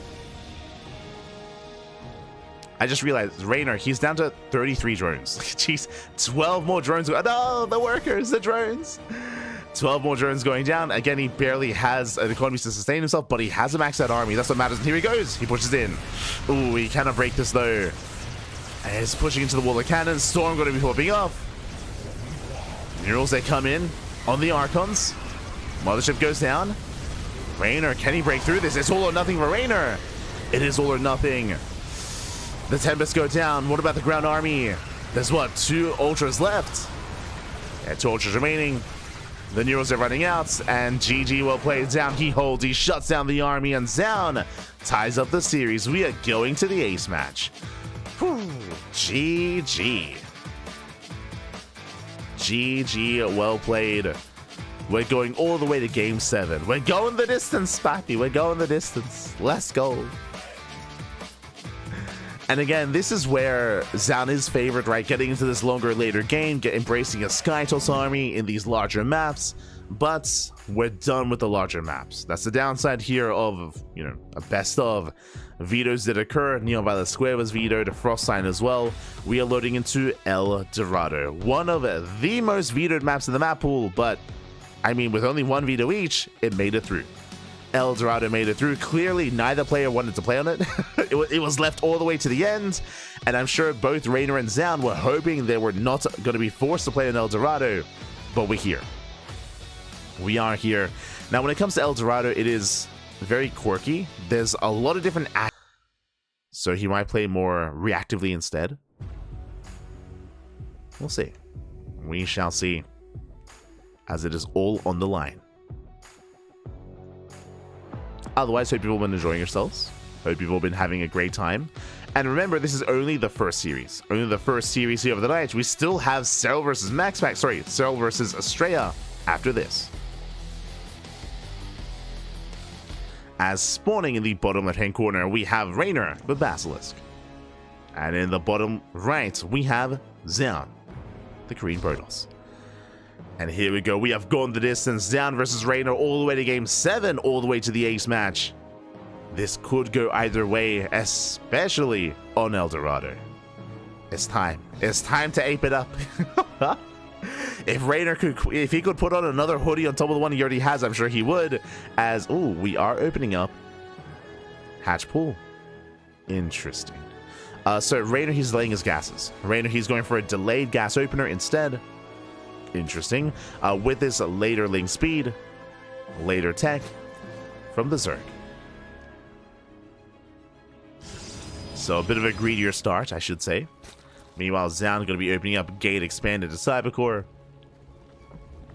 And we can settle in. So again, some of the big features here of El Dorado: short rush distance by air. Because of the short rush distance by air, we have seen a lot of players rush into Skytoss. We haven't seen that yet this series from Zoun, rushing into a fleet beacon, into a second Stargate, into like a Tempest or a carrier rush. That hasn't happened yet, but that is viable on this map. We've even seen Hero, Classic, and Max Packs go for that style on El Dorado. Likewise, because of the way that you can expand, both players, if they expand towards each other, then the rush distance by ground is very short, and we could see ground-based all-ins. I'm talking German taxis, I'm talking just a Ling Queen Roach push across the map. We can just walk across. Again, the rush distance becomes insanely short, and you can be hyper-aggressive. Likewise, the gold bases are available. They are available to our players. Could try to rush into them a little bit earlier on, and likewise, depending on where our players expand, we could actually go for Nidus play as well. Nidus Swarm Host play, also a viable option, depending on how the Protoss expands specifically. Again, if they abandon either the top or the south side, you can Nidus the other end and try to pull them apart. We haven't seen too much late game on El Dorado. That just hasn't really happened too much. It's mainly mid game oriented, like early to mid game is how things go. Zoun checks the gold. The mineral patch is not in mind, and Reynor, he goes for the linear expansion. He expands away from Zoun. Interesting. So much safer style. Remember, link speed is heavily delayed here for Reynor. Meanwhile, Stargate opener into Oracle. No Void Ray this time from Zoun. Is no Void Ray.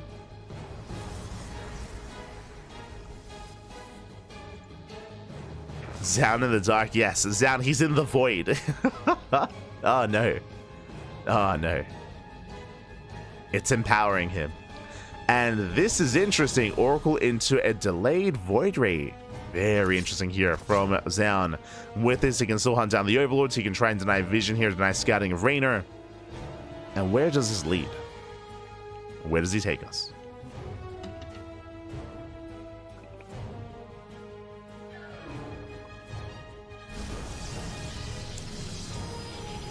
As the Overlord is going to fall. From here, Zoun could open up more aggressively. But we've seen, again, mixed results with his aggressive builds this series. So I'm not entirely convinced. Second Void Ray. This is looking like the previous game's build. What I'm referring to is triple Void Ray opener into Forge, Twilight Council into +1, and Charge into Archons into Storm. It is looking like the build from last game. From King's Cove and Abyssal Reef, for those that recall. From those two maps. Which is Zoun's go-to macro build. Meanwhile, Reynor, he does get a safety Roach Warren. After the Void Ray makes sense, doesn't want to get caught up by Glaive Adepts. So safety Roach Warren, droning up, Lair is on the way. Reynor playing it safe. Meanwhile, Zoun doing everything he can to deny the active tumors. Does deny the tumors. Tech is finishing up. There's the third Void Ray. Again, this should be into Temple Archives, into +1, into Charge, into Storm, into Archons.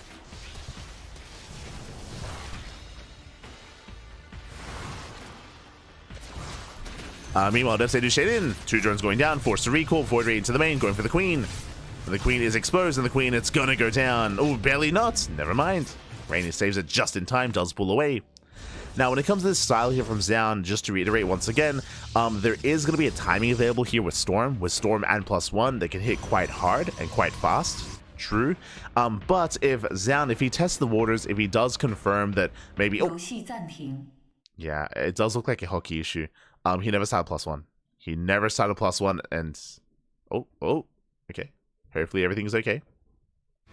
Looks like something has occurred. When we're more than happy, of course, to slow things down. And hopefully everything's okay. Hopefully everything is okay from the side of Zoun. But we're going to be going in a short break.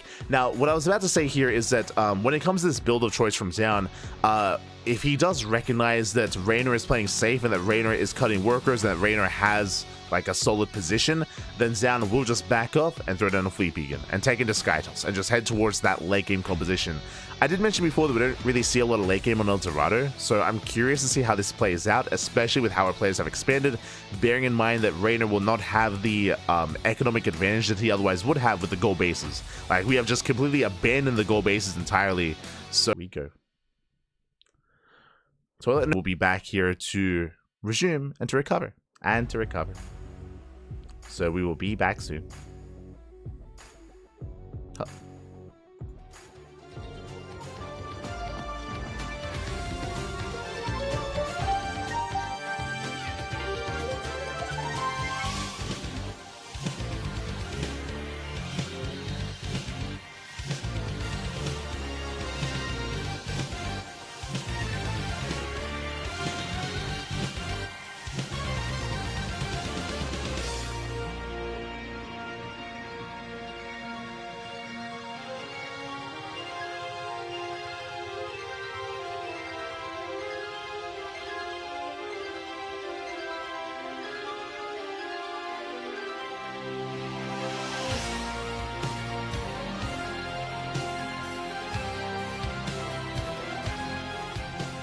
we are back. Whew, okay.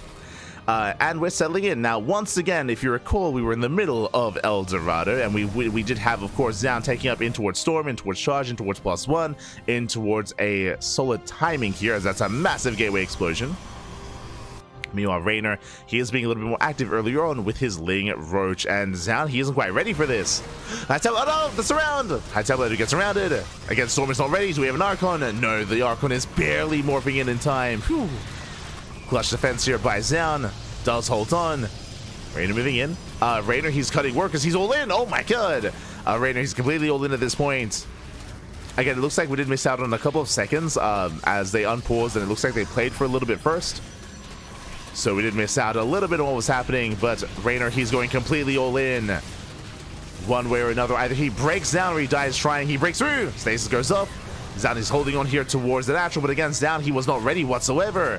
His gateways were ready, his upgrades were ready. Lings, they bust into the main. Zels, they warp into defend just in time. Storm is done, but no High Templar. No High Templar, no Storm. Zoun is getting caught with his pants down. Ay, ay, ay. Yeah, kind of a rough moment to come back to. Not gonna lie, just... It does feel like we missed out on like some pivotal seconds of what happened after the unpause. Does feel like it. But looks like Reynor, he has broken the third base.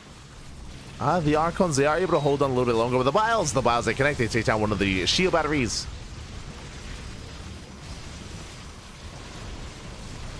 They take down the shield battery, they take down one of the Archons as well. While zoning him away. And Reynor, he has broken the third. As he mentioned, like, we do not often get late game on this map, so I was a little bit surprised to see Zoun go for a late game build. And as we saw, before Storm could finish, before he could be ready, Reynor, he shuts him down. Like, this is the power, this is the strength of El Dorado. Is the early to mid game, is aggression. Boys are being pulled, but Reynor, he has done it.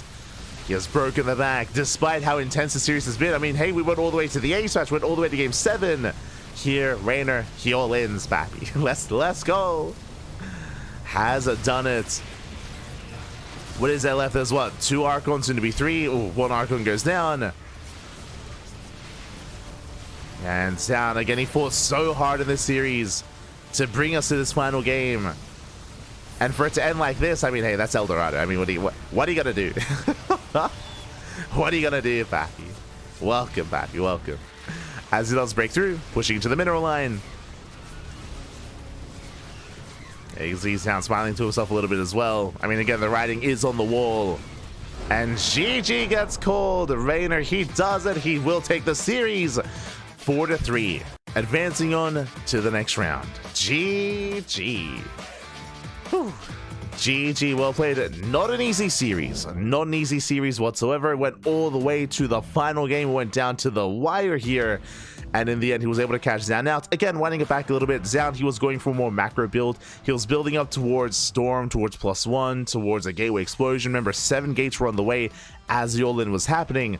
Zoun was not ready here, and he did not scout, did not get eyes on the all-in that was coming. So Zoun was caught off guard, and Reynor, he just committed then and there. Zoun was not quite ready, caught just before he could embrace his build. With that, GG, well played. We're going to be going on a short break. When we come back, we will have our second series of the night. We're going to be back with Serral versus Astrea in another ZVP. Oh boy. Here we go.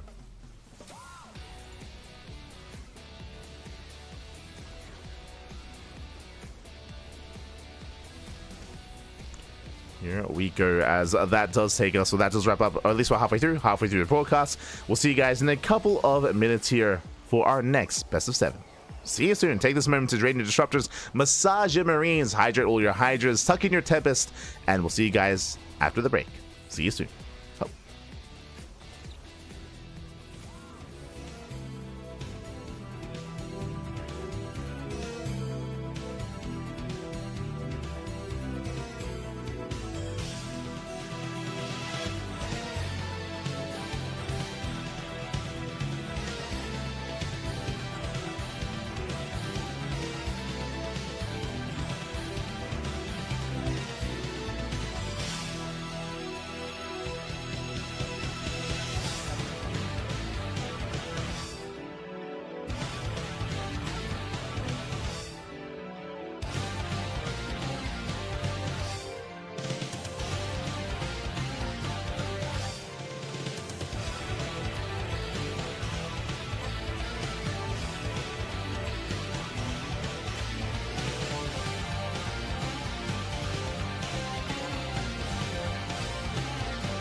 And welcome back, everyone. Welcome back to the Master Coliseum playoffs, day number 5, the second series of the night, the second best of 7 here, even of the evening. Here we go. Yo, Serral and Astrea, we got some matching hoodies. We got what happened?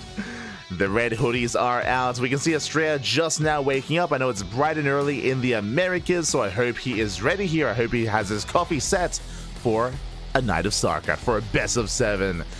As we're jumping in and spawning in the top left-hand corner, we have Serral for Basilisk. In the bottom right, we have Astrea, the American Protoss. Here we go. Whew. I'll be honest, I don't think I've seen Astrea with this much facial hair. Oh my god, looking a little bit scruffy, pappy. But we're here, we're awake, we are ready to go. And for those that recall, this is a rematch. This is a rematch to the group stage. If you were here earlier last week, you would have been here and you would have been able to tune in to Serral versus Astrea in a best of 3. And mate, they went all the way to the ace match. Astrea, he looked very good against Serral previously, and Astrea, he was even able to overcome Serral in the late game. And again, Astrea, he's known for it. He's known for his late game. His late game was kind of forged through the flames of the NA EPT region with Neeb, with Scarlet, with Trigger as well, with the non-stop hour-long games. And I do favor Astrea if he can get to that point. So on these larger maps, on maps like Abyssal Reef, Neon Violet Square, King's Cove, Amygdala, these are the maps where I do favor Astrea building up, stabilizing, getting to a 4-base economy, and maxing out on Skytoss. That's where he can thrive. Alongside that, if you're curious, hey, this is the lower... Also, sorry, my apologies, predictions. My apologies. Predictions are open. Place your bets to get your gamma going, as predictions are open for a little bit longer here to embrace this series. Place your bets. Predict, Pat. Predict. Let's go. But what I was getting at here is that we're here in the lower bracket. Serral, he just lost a series against MaxPax. He just went down to MaxPax yesterday. And if you watch that series, you would know that the games that MaxPax did thrive in, the games that MaxPax did defeat Serral on, was the late game. That is the reality. Whenever it got to the late game, that's when MaxPax he won. He was able to stabilize, able to get his 4, 5, 6 base economies, get that late game Skytoss composition, and he was able to overwhelm Serral time and time and time again. That is where Serral did struggle. That is where MaxPax did excel. It's also where Astrea excelled, Hero as well, Mana. These are, I'm listing off players that have beaten Serral over the past month. Protoss players, I mean. In that kind of game state. So we'll see if Astrea can get there here. Now, I do think he can. Similarly to what Zoun was able to accomplish against Reynor, I do think that Astrea could also make a series out of this, but I did not quite notice the vetoes and the map order, so we'll get into that after this game. We'll be catching up with the veto process and which maps are coming up next. But again, on these larger maps, I do think that Astrea, he has potential to fight back and to bring Serral down. Depending on the builds, of course. But now we are opening up. It is going to be a standard opener out of Serral. Likewise, Astrea going for a Stargate back at home. Yesterday was a toss day, so I believe today is Zerg's time. I mean, you say that, Zoun forced Reynor all the way to Game 7. That was crazy. That could have gone either way. It is unfortunate that the ace match was on El Dorado of all maps. I'm sure neither player was quite happy about that. But very close.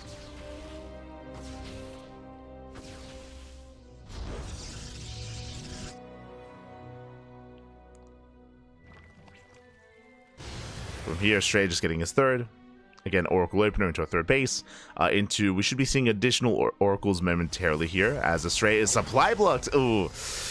Some rough little mistakes here from Astrea. Hopefully we can tighten up. But again, the Oracle is delayed. Twilight Council's on the way. And Astrea, he is going for a delayed Forge, but I believe this should still be Blink.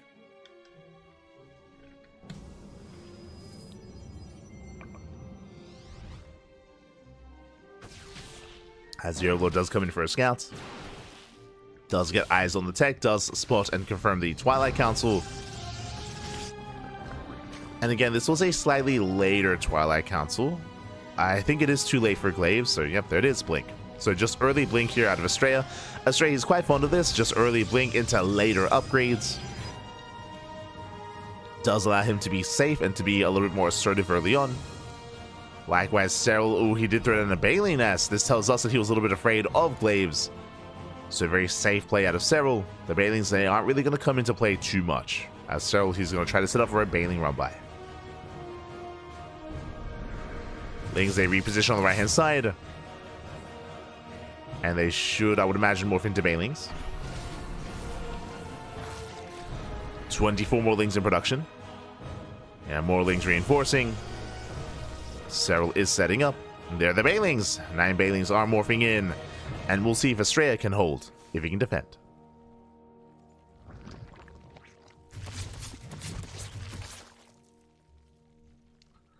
We'll see if he can defend.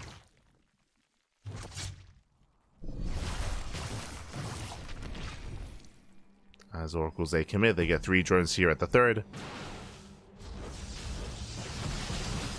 Likewise, Bailey's no reaction. Oh my god. Late reaction here from Astrea. Massive connections. We don't have W6 game hard, but that is what? That is 10 probes going down. Ay, ay, ay. Yeah, Lings, they collapse in. They take down some of the Stalkers. 11 even. 11 probes do fall. So big damage here in the mineral line. Astrea trying to recover. Again, wasn't quite able to pull away in time. And so far, a good start for Serral. A very good start. And again, Astrea just going for delayed upgrades, delayed tech. +1 is on the way. Temple Archives into Archons, into Storm. Astrea, he's settling in, but Serral has momentum. Does have momentum. Joining up, taking more bases.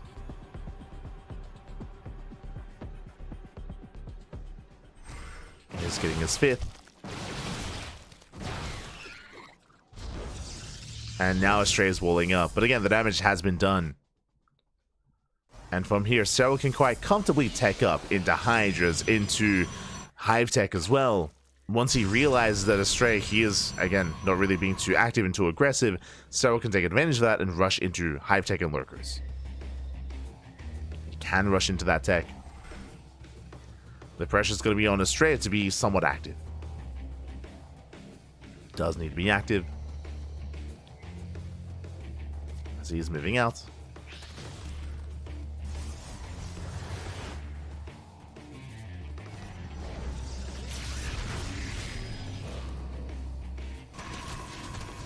Oh. Denies the expansion. Denies the 4th.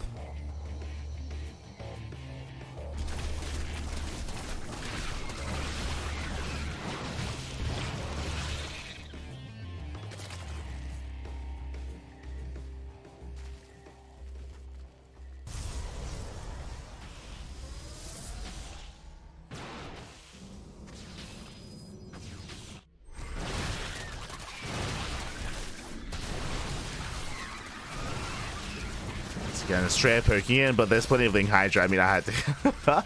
Again, because of the earlier losses from Astrea, he's kind of missed his window. He's missed his opportunity to be aggressive with these Stalkers. He has to back up. Serral, he just has so much of a lead from there. Nice pickups on these Hydras, but Astrea, he cannot be active. Not anymore. He has to pull away. He has to get the hell out of here. Serral, he shuts him down. And Astrea, he's stuck at home. He is just stuck at home from this point. And again, he bled out a lot of Stalkers in the process. Now, I believe he does have some High Templar. He does have Storm. With some well-placed Storms, he can defend, but it's not going to be easy. As Astrea, he's up against the wall. Picks up a couple of Lings. More High Templar morphing in. That's going to be a lot of Banelings. Shelly doesn't have to come in from behind. Again, that's going to be a lot of Storms. So far, 2 Storms do get thrown down. There's, what, 4 more available. They do crash in. Oh, but again, Stasis is kind of working against Astrea here. They crash into the main army. High Templar, they're forced back. They do survive. But the base is going to go down. The 4th base does fall at the same time. Astrea going for a massive counterattack. Cashing out reinforcements, cashing out queens. Not a bad trade here from Astrea. But there's plenty of reinforcements, and so he races back home. He shuts down the Zealots. Zealots are being cleaned up.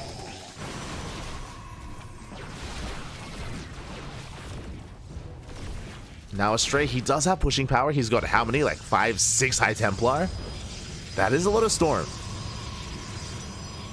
But for now, he's taking up. Fleet Beacon is on the way. Plus one air attack. Sky Toss. Astrea, he's going to try to turtle. Now, the map does help him. That is true. It is a much easier map here to turtle up and to defend. Serral, he's just now taking up into the infestation pit. It's a late hive for Serral. Late lurkers as well. Serral, ideally, he needs to get more done with this Lingmane Hydra army. He needs to get more done. Astrea holds. Astrea, he holds on. I do like this answer here for Serral, is that he's stuck with this kind of lair tech mid-tier army.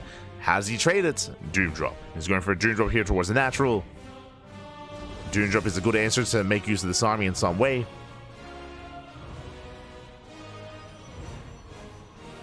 And he will load up.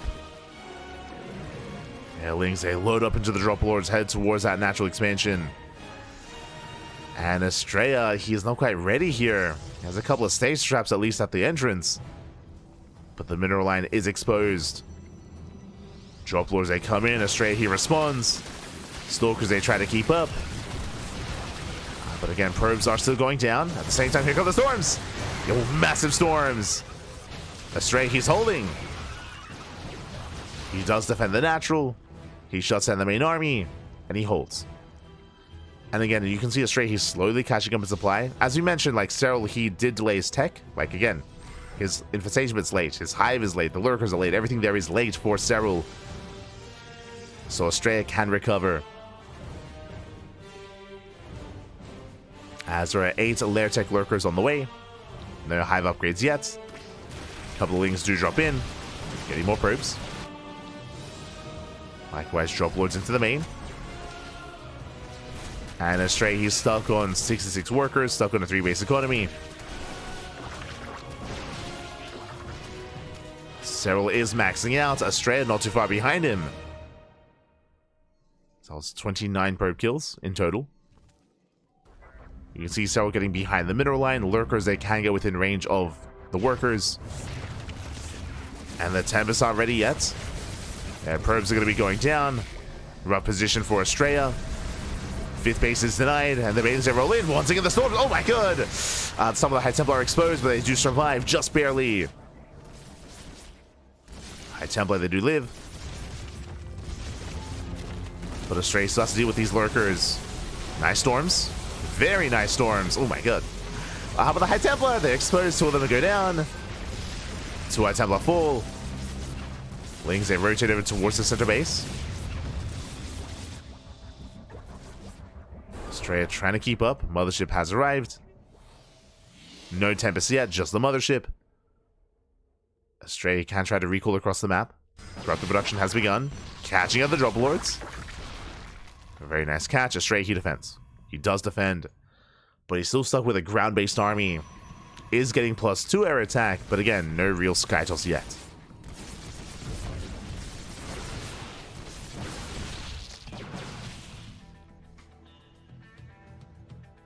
Serral keeps pushing in, this time with extra lurkers. Denying the center expansion. Mothership forced to recall back home, gets caught out by the Corruptors. Now lurkers are set up. Oh god! Ooh. As Astrea, he does face check. Lurkers are to engage. Massive shot's going to be going up. Oh my god. Yeah, rough trades here for Astrea. So many Stalkers go down. That was not the fight he was looking for.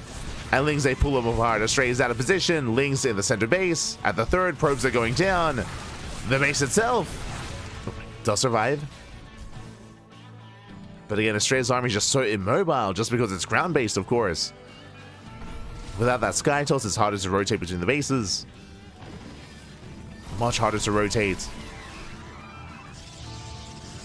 And Serral is taking up into not just the hive upgrades for the lurkers, but into Spire as well, into Corruptor upgrades.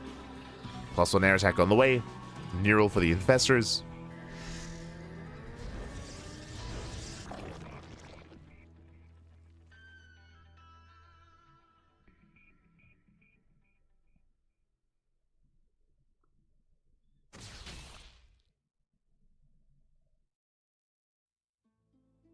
As Astrea trying to recover. He is behind. It's just been rough losses. Rough economic losses for Astrea. Just been caught out of position too many times. Once again, as he moves out, Serral moves in. I believe he has lurkers threatening the middle line once again. Lurkers, they do threaten. Yeah, Astrea just cannot mine, as he was trying to be active on the map.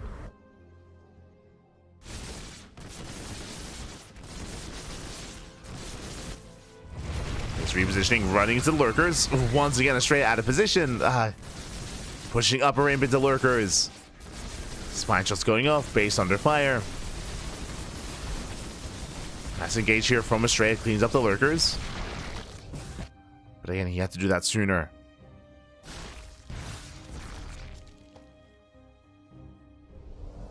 And Broodlords are on the way. That's now in the coffin. What is the answer to Broodlords? I mean, typically Tempest, but Astrea, he never got into Sky Toss. Never got into Tempest production, only the Mothership. So he's just not ready for this.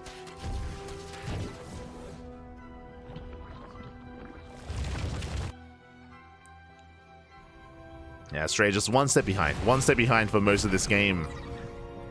All began with a Baneling run by, of course.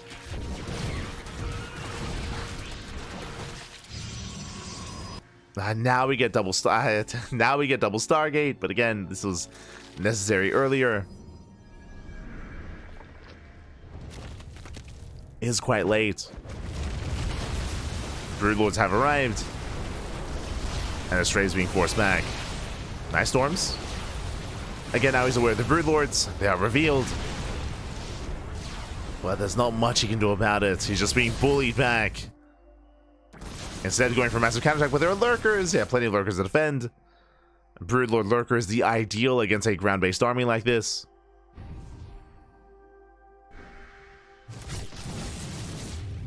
Astrea trying to come in from behind, catching at least the queens. Queens are exposed.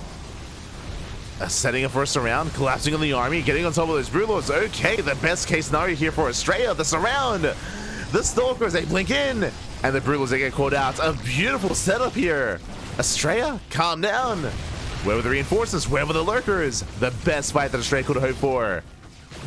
Just a full 360 surround.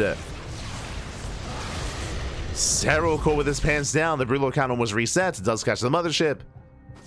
But Astrea, he's got some moves. Okay, let's go. I mean, again, half the lurker army was out of position. True. Just now rotating back over. 17 lurkers in production. Jesus, that's a lot of lunkers.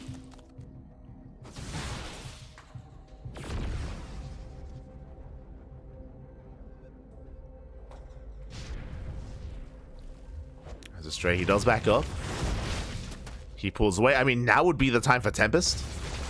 Now would be the time. Nice storms. Storms, they collapse in.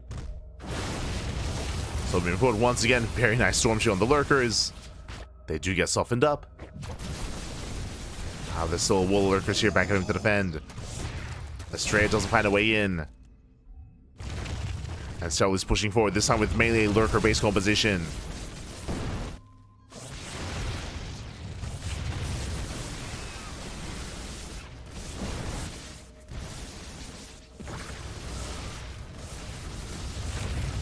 So he is edging closer. Again, it's not easy to pull this off with a ground toss army, but not impossible either. Serral has the high ground. Astrea once again attempting a surround, but it's a bit of an awkward setup. Banelings, they crash into the mineral line. Probes going down.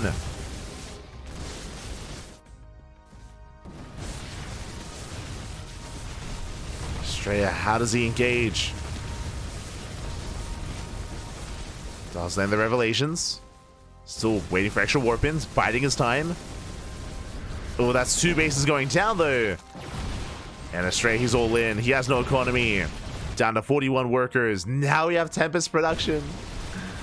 But again, just towards the end here. Very late.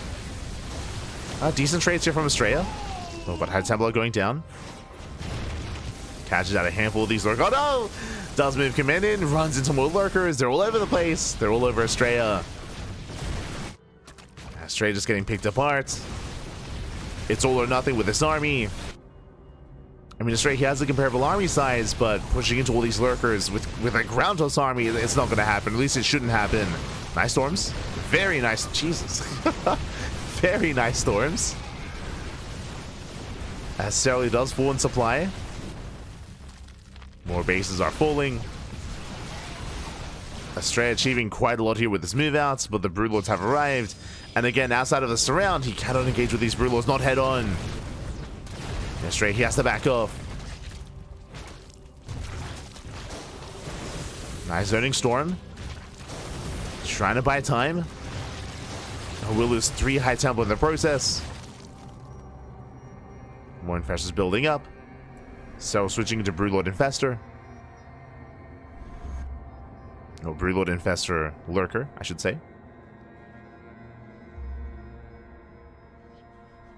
And Astrea, he has a comparable army size. He has a handful of Tempest. As he's trying to bring it all back together. You see Serral here expanding towards the top side. Astrea now going to be focusing in that direction. Broodlord's moving in. Oracle does get eyes on this. Oof. Losing an Oracle. Oh no! The Immortals! Yeah, 3 Immortals get fungled. Massive pickoffs. 3 Immortals going to be going down. Tempests are exposed. Gets the Tempest as well. The Archons not quite in position. Stalkers, they attempt a counterattack. Another base going to be falling.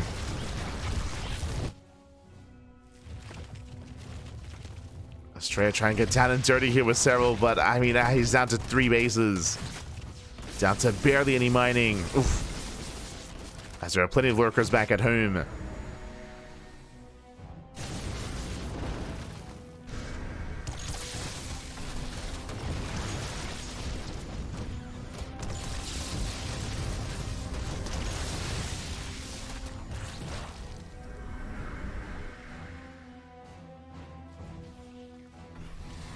Serral has to pull back.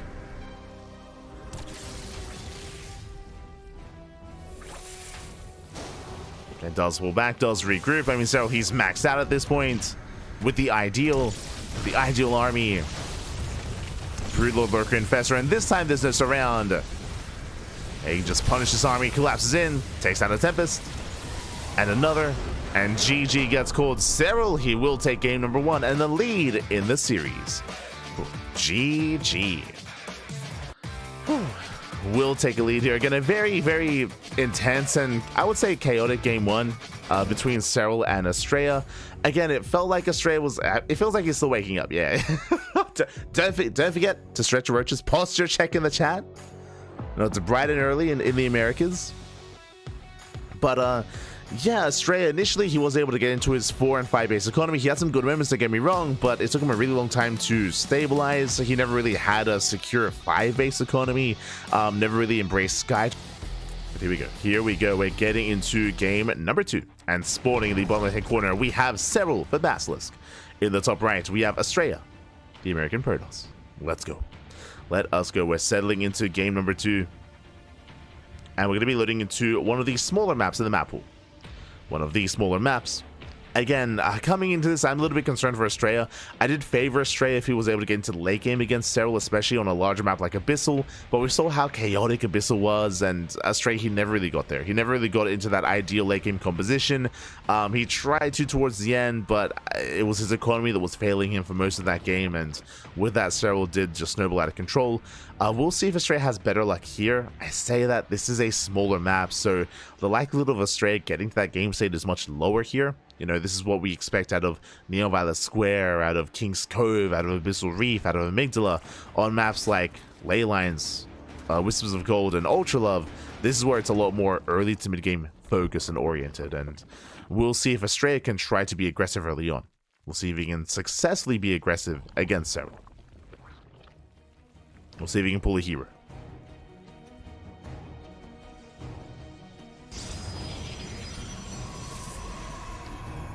Here we go.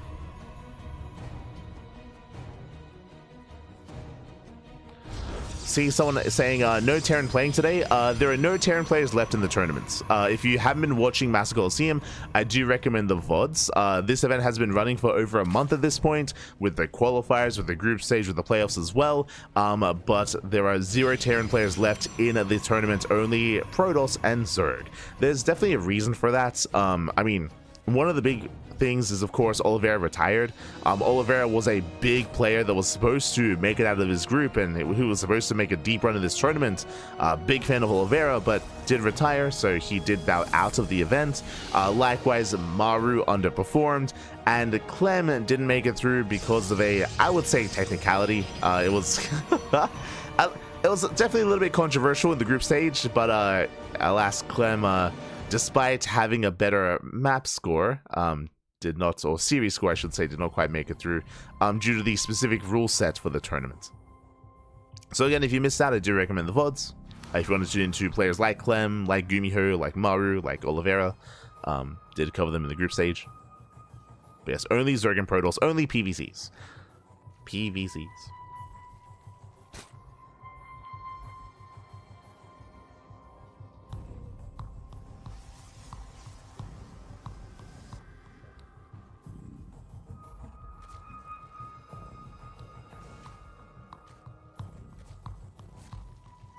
Here we go. From here, we're getting to our openers. We do have our Stargate opener out of Astrea.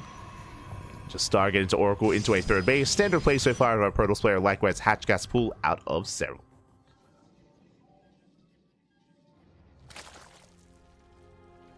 Nothing crazy, nothing wild.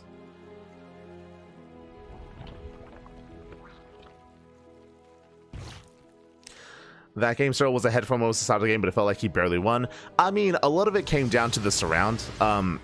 Because Serral did invest quite heavily into those Broodlords, the moment that he lost the fight with all the Broodlords, that was like a big momentum shift for Astrea. So he definitely had moments in that game for sure.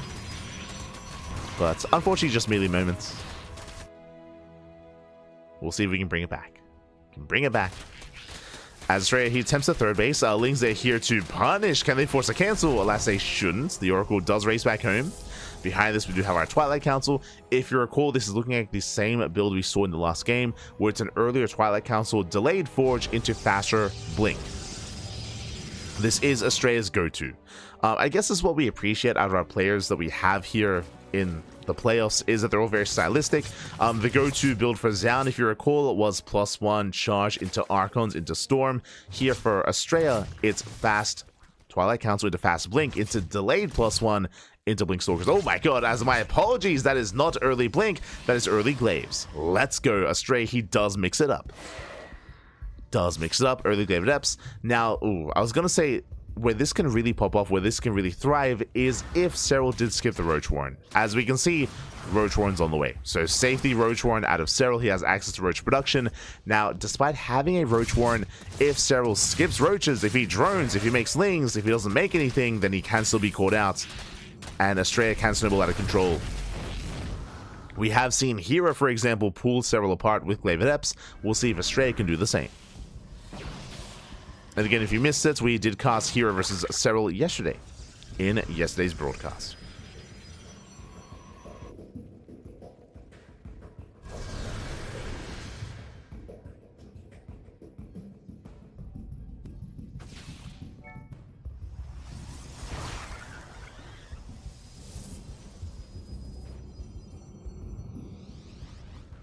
Focusing on studies now, I believe. Oliveira, he had an interview. If you want to tune in, there's an interview on TL that was translated, and Oliveira goes in depth as to what was happening, or what is going to be happening next. He's thinking about maybe visiting Australia. Said Australia, Australia and Sydney, which would be cool if we could meet Oliveira. Would be nice. We'll see. Meanwhile, Adepts, they have arrived, but there are Roaches on the way. 10 Roaches in production. Serral, I believe he has a wall set up here at his natural. Yeah, he does fully wall off. He denies the shade. Astrea rotating over towards the third instead. But Serral, he's here. He's ready for this. Keeping up with the Adepts. Pulls away his workers. And so far, this hasn't really been worth it. 3 drone kills. That is not good enough. Bearing in mind that this build from Astrea delays his tech. It delays Blink. It delays +1. It delays his upgrades. It delays his 4th base. in favor of aggression, and so far it has not paid for itself. As Serral is getting to +1, getting to road speed. And soon, Serral, he will gain map control once he gets road speed. Serral is getting a 4th. Now, what I will say is that at least the Adepts are still alive. At least they're still up and running, and they can always threaten a dive, and they can always at least keep Serral busy. There's that gateway explosion, and Astrea, he's again still trying to transition out of this. Road speed is now done. Serral banking up Hydras. Getting his 4th base just for Larva. And if you notice this with Serral, he's not droning. Serral, he's cutting workers at 66. That's 3 base saturation. He's not droning the 4th. The 4th is just there for Larva. Serral, he's getting ready for one big counterattack. Because again, he knows that Astrea is vulnerable. He knows that Astrea is vulnerable.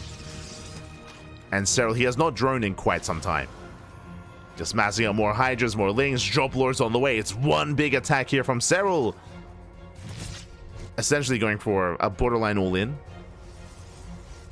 But I mean, he's far enough ahead. Astrea being pinned back. Ooh, that's a kill, not a cancel. Aye, aye, aye. That is a kill on the Nexus. Adepts, they threaten a shade. Once again, Astrea trying to force Serral back home. He's trying to buy some time. And he does at least keep these reinforcements back at home. But Serral, he can still commit. Just dropping into the main. Just dropping straight into the main base. Why not at this point? Back at home, the Adepts are dealt with. Stasis Draft's going to be baited. And this one is just a numbers game. Astrea is just being pulled apart. He just cannot defend both locations at once. And massive drop into the main. Probes are going down. At the same time, reinforcements towards the 3rd. Stalkers, they do keep up. There are some disruptors. But still better trades here for Serral. Nova goes off on the Hydras. Not bad. And Serral is moving in. And Stalkers are falling left and right. Astrea is being cornered. No shield battery. GG gets called. And Serral, he snowballs out of control. He takes game number 2. Whew. GG. GG, well played. Serral does take a lead in the series. And again, it was just a really, really rough build choice there from Astrea. Astrea, he chose to go for Glaives, and you know what time it is. If you've been watching these past couple of Nights of Star, he's raised the game. He's done it before. Like, Reynor, he has off-raced against Serral in the past. That has happened. Could happen again. If they face off. Like, again, I don't want to write off Astrea whatsoever. Considering that Astrea, he's already taken maps off of Serral already this week, or last week even. He does have it in him. And I want to believe we can make a series out of this. But what concerns me the most is just the map order. Again, like, it is a little bit unfortunate, I feel, that we're getting, like, the caffeinated Astrea after Abyssal Reef. Like, I feel like Abyssal Reef would have been his map. And it's now come and gone. So that is definitely a concern of mine. And now, of course, welcome one and all to Leylines. Leylines are one of the smaller maps in the map pool, likewise shorter rush distance by ground, more exposed at 3rd and 4th bases, and we could see more aggression on this map as a result. Could see. When I say more exposed bases, more so than, you know, Abyssal Reef, for example. Some of these other more defensive maps, like Ultra Love.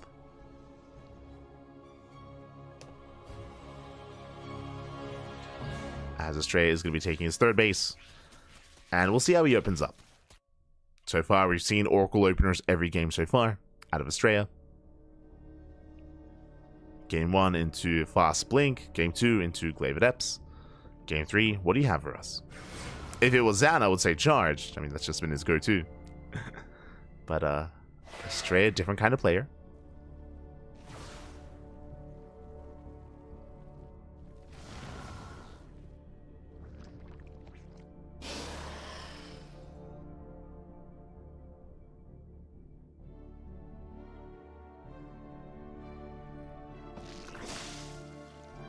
Astrea, no chance. It sounds like you didn't watch the group stage where we actually casted Astrea beat Serral. Like it's like he's done it before. There's some people that need to watch more StarCraft. As Astrea shade into the natural, getting 2 drones. 2 drones going down. Force a recall, does not get the adepts. Nicely done here. Nice pickles here by Astrea. Does get 2 workers. Likewise, there's that Twilight Council follow-up here. Is going to be a slightly earlier Twilight Council. I'm going to be assuming it's going to be Blink, but we'll keep an eye on Astrea. As once again, he is going for a delayed forge. He's done so every game so far. Earlier gateways. What do you have for us? And there it is, early Blink. Is going to be early Blink. So this is the same opener that we saw in Abyssal. Same opener as game 1 from Astrea.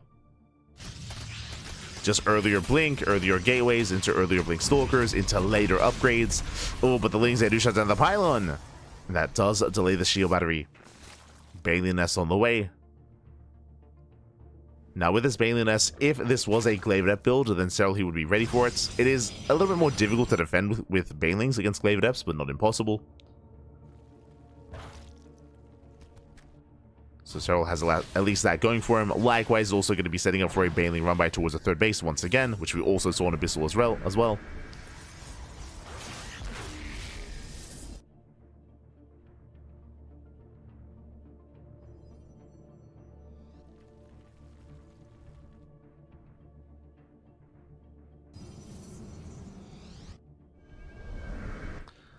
But yes, Astrea, he does usually play these tournaments at around like 4, 5, 6 a.m. I mean, he had an interview. He did have an interview the other day, last week, I want to say, where Astrea, he spoke on it. He spoke on how it is, you know, a little bit difficult to wake up early in the morning, and it does affect his play, which is why he was surprised he played so well in the group stage. He did say he was very surprised, pleasantly surprised, that he was able to play well and beat Serral. We'll take maps off of Serral.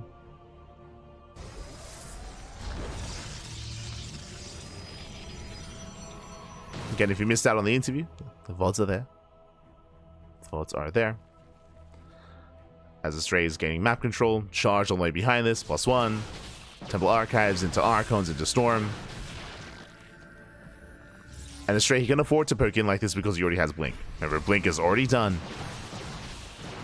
And it's all about maintaining map control. Oh, as Serral is getting ready for a Baneling run by. Banelings are morphing in. And he wants that mineral line. Astrea, he barely missed that active tumor. Revelations, they barely missed it. Going for the queen. But again, Astrea, he is distracted. Banelings are waddling into the mineral line. There's Zelsa defends. Not ideal. Zelsa go down. Massive connections. Does force a recall. One Baneling waddles in. Gets shut down. Astrea does hold, but this forces Astrea back home. Does force him back, and Serral holds. So he does hold. He's getting to Ling, Bane, Hydra. He's skipping Roach production. Serral, he gets away with cutting corners. And with this, he's getting his 5th base up and running. He's getting everything fully saturated, joining on up. Astrea likewise trying to stabilize as well. Ling Rabbi coming in from behind. They're going for the Robo. But the army is ready. And Astrea holds. Nicely done. He does keep up.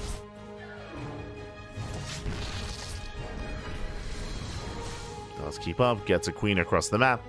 Now, what's interesting here is that Serral, he has yet to throw down an Infestation Pit. There's no Infestation Pit, there's no Lurker Den, there's no Hive. Serral, he is looking to max out on Ling, Bane, Hydra. So a much more aggressive, much more assertive stance here by Serral. Intentionally not teching, looking to max out, and looking to try to break down the 4th. The downside, of course, this does mean that the tech is going to be late for Serral. That is true. On the flip side, he could just kill Astrea. He could just kill him here and now. So here we go. Baneling run by towards the natural. The main army is about to max out. Again, Serral, he's almost at 200 supply. He's almost there, but he's going to be pushing into storms. Not going to be easy. That's a lot of storms available. And he commits. Bailey's from behind. Storm's popping up. Bailey's, they will not connect. Tries to make his way into the middle line. So many. Oh my god, the Storms. They pop up. But that Templar, they're going to be going down. Bailey's, they crash in. Likewise, they're coming from behind. 14 probe kills. And the base is being broken. At the same time, Zelta get across the map. They bust into the middle line with their reinforcements back at home. And this expansion, it's barely surviving. Barely does live. 14 pros went down, but Astrea holds. Whew, he barely holds on. Anchor the Nexus is very low. Very low. Does hold, does survive. +2 is on the way. Astrea getting better upgrades. And remember, the longer this goes on, the better it is for Astrea, because Serral has nothing further. He has no +2, he has no lurkers, he has no hive, no spellcasters, for example, just pure lair tech Lingbane Hydra. He's getting ready for the second wave. And the first one hit the hardest. Downside is that there are less storms, and that base is still very low. He wants it. He wants the Nexus. Does want the Nexus. Lingbane rolls in. High Templar, they're forced back. Storm's being forced out, and the base goes down. And that's all that Serral wanted. Takes down the expansion. Zell run by here across the map, gets 3 drones. Serral defends. And at this point, after killing the 4th base, I would say that Serral can tech. I would say this is the time that Serral can throw down an infestation bit, can throw down a base and start to drone. But Zell say do slip into the main. Decent engage here from Astrea. Shuts down some of those lings. Astrea, he's looking to stabilize. And Serral, he is still not teching. He is at least getting +2. +2 is on the way. Meanwhile, Astrea getting to +3. And Serral, he's still committed. He's still not droning. He's not droning. He's not taking. Here comes round number 3. Round 3 of just pure Lingbane Hydra. Meanwhile, the Archon count is building up. We now have an Immortal. Lingbane coming in from behind, going for the mineral line. And Astrea, does he react? Oh, not quite. Yeah, probes are going down. Massive connections. Astrea getting pulled apart. 11 probe kills. And now finally, do you see what I see on the production tab? Infestation bit. Finally, Serral's like, you know what? I should probably start taking. I probably cannot kill you. And I agree. I don't think Serral can kill Astrea anymore. It's not going to happen. There are just so many High Templars, so many Archons, so many Storms. Serral is now teching. But again, this tech is late. It is late tech for Serral. Lingbane rolling in. Once again, good Storms. Good Storms. Bailey's, they crash on 4. The base is going to be going down. The Hydras, they focus on the Nexus. Oh no! And he does get it. Nexus goes down. Zealot drop into the main. Massive warp in. Drones going down. There are some links to defend. And Astrea attempted to counterattack but doesn't quite commit. Going for a warp in instead. And pulls away. Does pull away. Ooh, as a prism does fly too close to the edge. Oh my god. So close. So very close. Does live. Infestation bit is done. Hive is now beginning. Serral remaxing for, what is this, round 4? The 4th wave. And here comes the tech. We have +2 melee. We have the Lurker Den as well. Extra gases. Drone. He's droning for the first time in a long time. Drones are coming in for Serral. Is actually making workers, getting ready for a longer game state. At the same time, sniping the Robo. Nice pickup. Robo goes down. Immortal is denied. And now we need to take a moment here. Now, on the one hand, yes, the droning is late and the tech is late for Serral, but he was able to snipe the 4th base time and time again, so Astrea has also been slowed down, but is it enough of a lead? Astrea, he's not too far behind here when it comes to supply. Tech-wise, he's not in a bad position either. Double Robo as a follow-up into double Immortal production, I would imagine.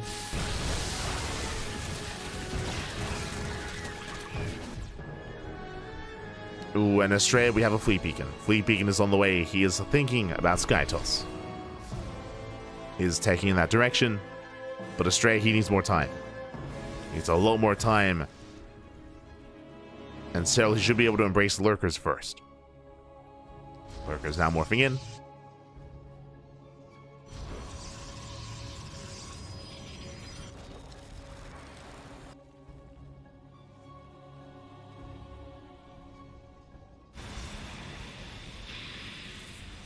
Likewise, Serral taking up.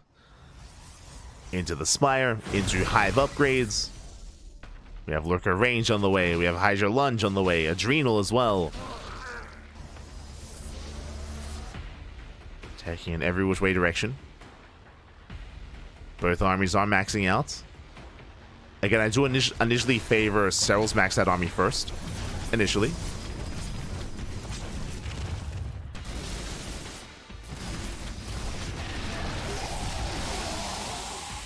Going for a Zealot Warp in. Lurker's moving out.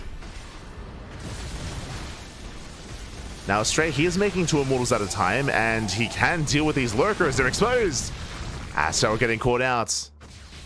Lurkers are getting picked up. They do not have Adaptive Talons. At the same time, big link counter attack. Hits the 4th base, and Astrea, he just cannot hold on to the 4th. There's the recall. Oh, it does recall over. Massive storms going up. They crash into one of the High Templar. Astrea, he holds, he defends, saves the base. Does save the expansion. Jeez, that's still a lot of High Templar. My god. Here's an expensive army. Serral taking into Broodlords. Nice storms. Zoning Serral back.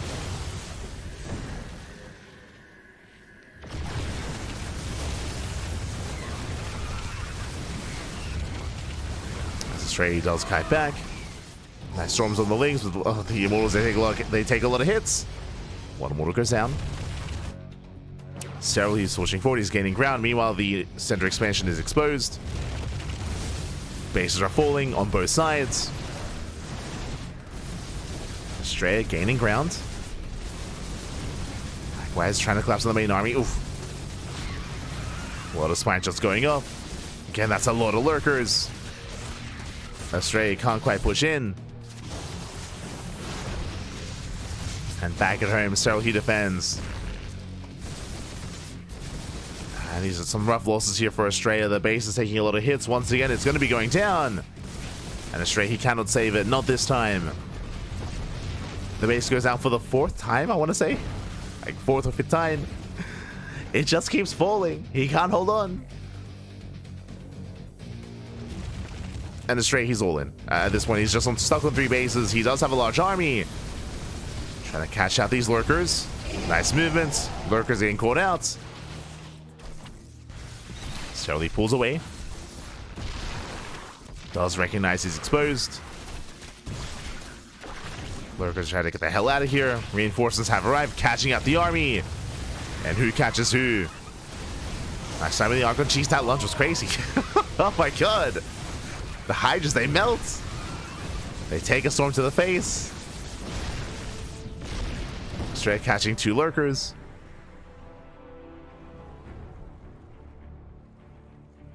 And over time, Astrea just can't rebuild. He just cannot rebuild this army. As he bleeds out an Archon, as he bleeds out an Immortal, these are just units that just cannot be replaced. As Astrea's just been stuck on 3 bases.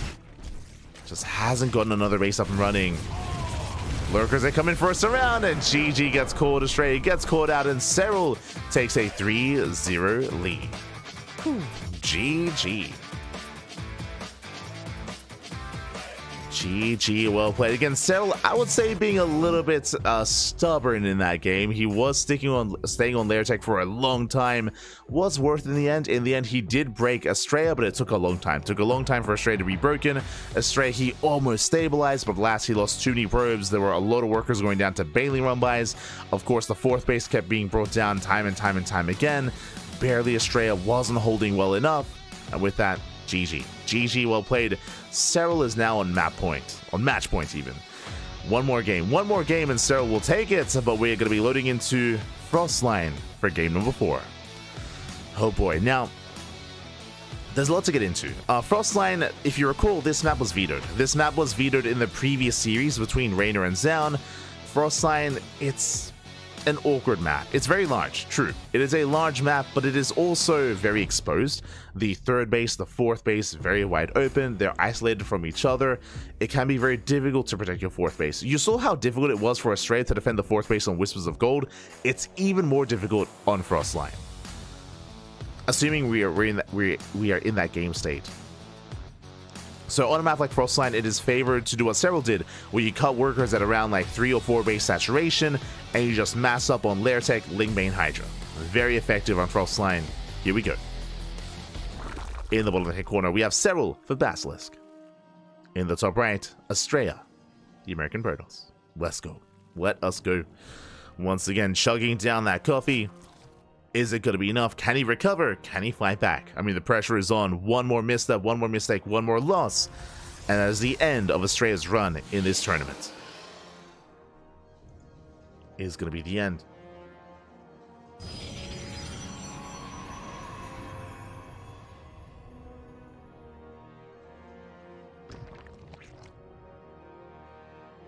Here we go. So let's make sure it doesn't make the same mistake that Astrea made, then switch Astrea's copy to decaf. Ah, true, true.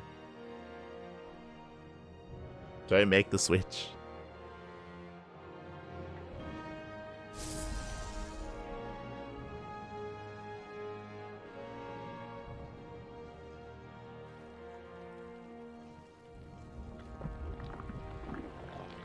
Astrea didn't beat Serral in the group stages. Taking a map is not beating. I'm referring to making a series out of this. I'm referring to having a fighting chance, if you recall, as to the context of my comment.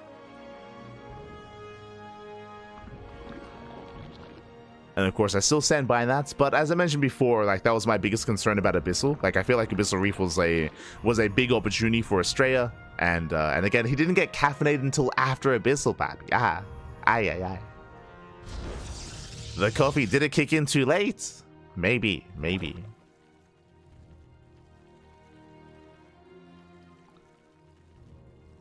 As for now, Astrea forced to take the unnatural natural. Likewise, we do see Serral forced to take the unnatural natural. Astrea setting up back at home, going for the gate expand into Cybercore. Everything looking as it should so far. And again, Astrea's go-to build is to open up with an earlier Twilight Council into faster Blink. We've seen it with mixed results. Oh my, as we have something very different here, a Robo Opener instead. You have my attention. I'm curious here. I am curious. Now, if you were tuning into the previous series with Zoun, even before that last night with Hero and Max, these Robo Openers can be they can be quite tricky. If this was a standard player, I would be like, okay, Robo Opener into maybe Fast Bay into Disruptor Drop or Colossus Drop. I mean, we have seen Astrea open up in such a way in the past, but in more modern StarCraft, I would assume this is going to be for something like a Soul Train. I would imagine early Immortal production, early Century production into an all-in. Into a 2-base all-in.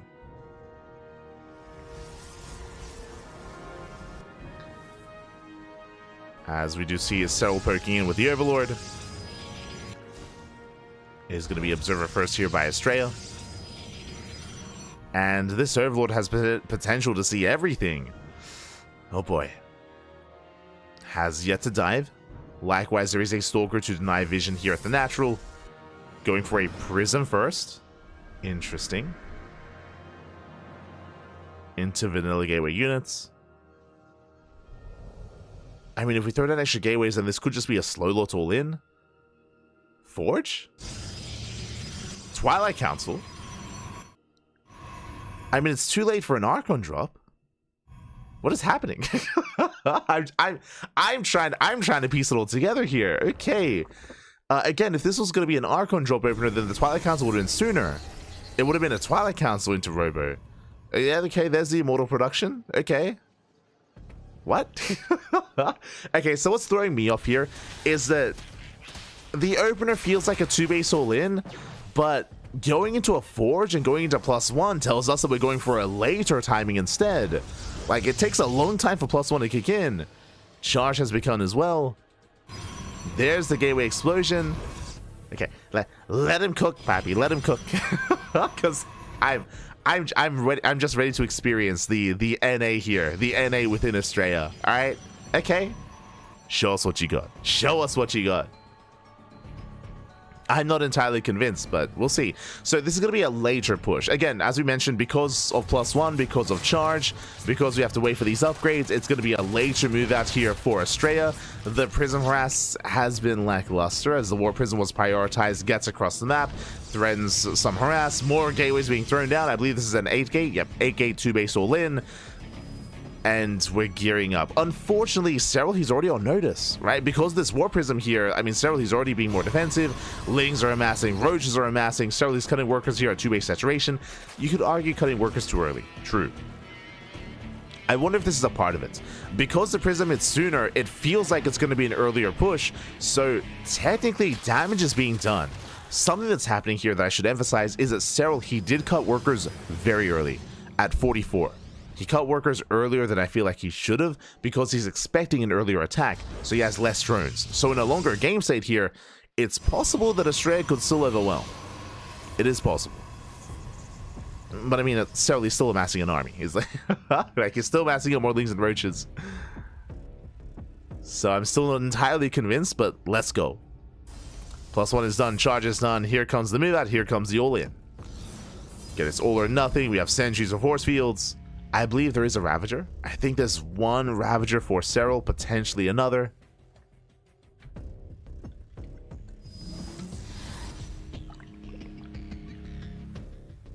And here we go. It's all or nothing. Yeah, 2 Ravagers. Okay. 2 Ravagers. Nice spread. Banelings are morphing in as well. Baneling's going to be ideal. How good are the force fields going to be? What can he lock down? As he does collapse in. Nice force fields. He does lock down the Banelings. Lings a trade against the charge lots. Banelings a crash in. Teasing connections. A good initial fight here from Astrea. But he's running out of force fields. He's running out. Prism pulls away. Serral initially he's holding. Massing up more Ling Bane. Bearing in mind, because of those force fields, Serral didn't lose any Roach Ravager. Or very minimal, I should say. Mainly only Lings. So Serral is building up. Lair is on the way. Astrea splits up his army, dropping into the main. Does drop in, same time pushing towards the third. Can he pull this off? That is a lot of charge loss. No Banelings in the main base. Same time, Astrea pushing in. Shows his force fields. Oh, Banelings crash in. No, they connect. Oh, 3 Banelings, they make it through.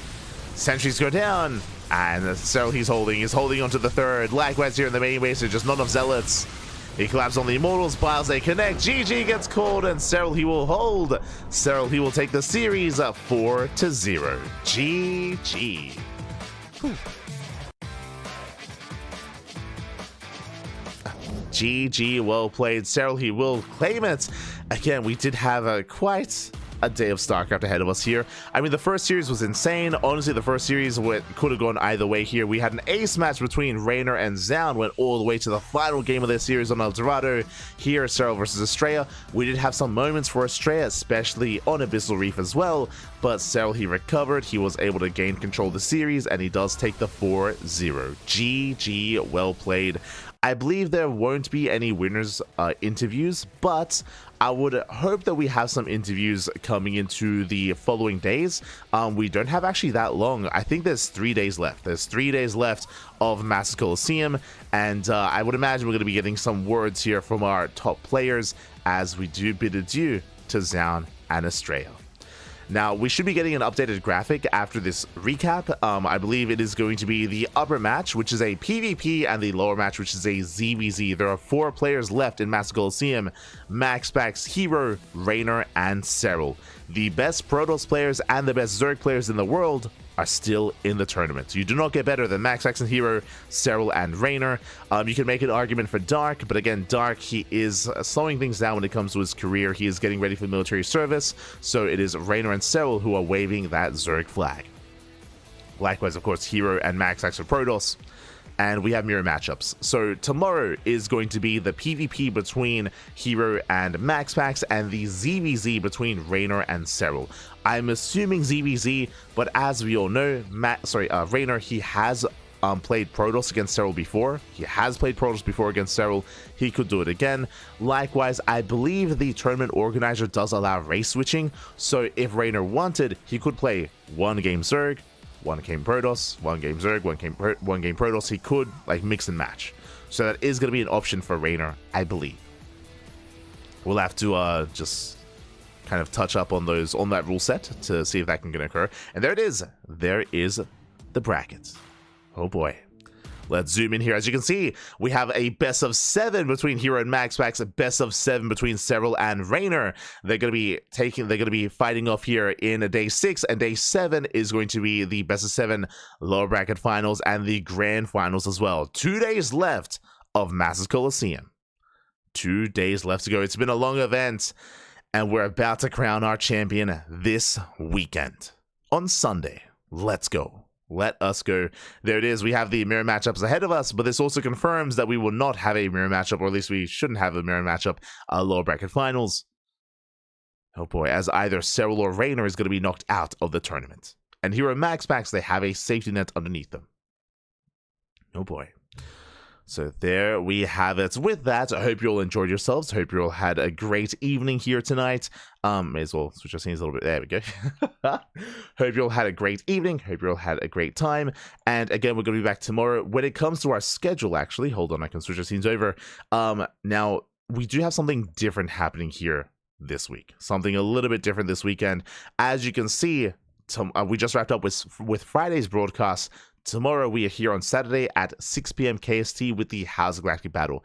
That is a full day event. That's going to be 12 plus hours of Polish StarCraft. If you're curious, the House of Galactic Battle, that is an offline event happening in Poland, featuring players like Alazer, like Spirit, Christiana, Geralt, Art, and many others. The best players in Poland are facing off in the House of Galactic Battle. We are the official English casters for that event.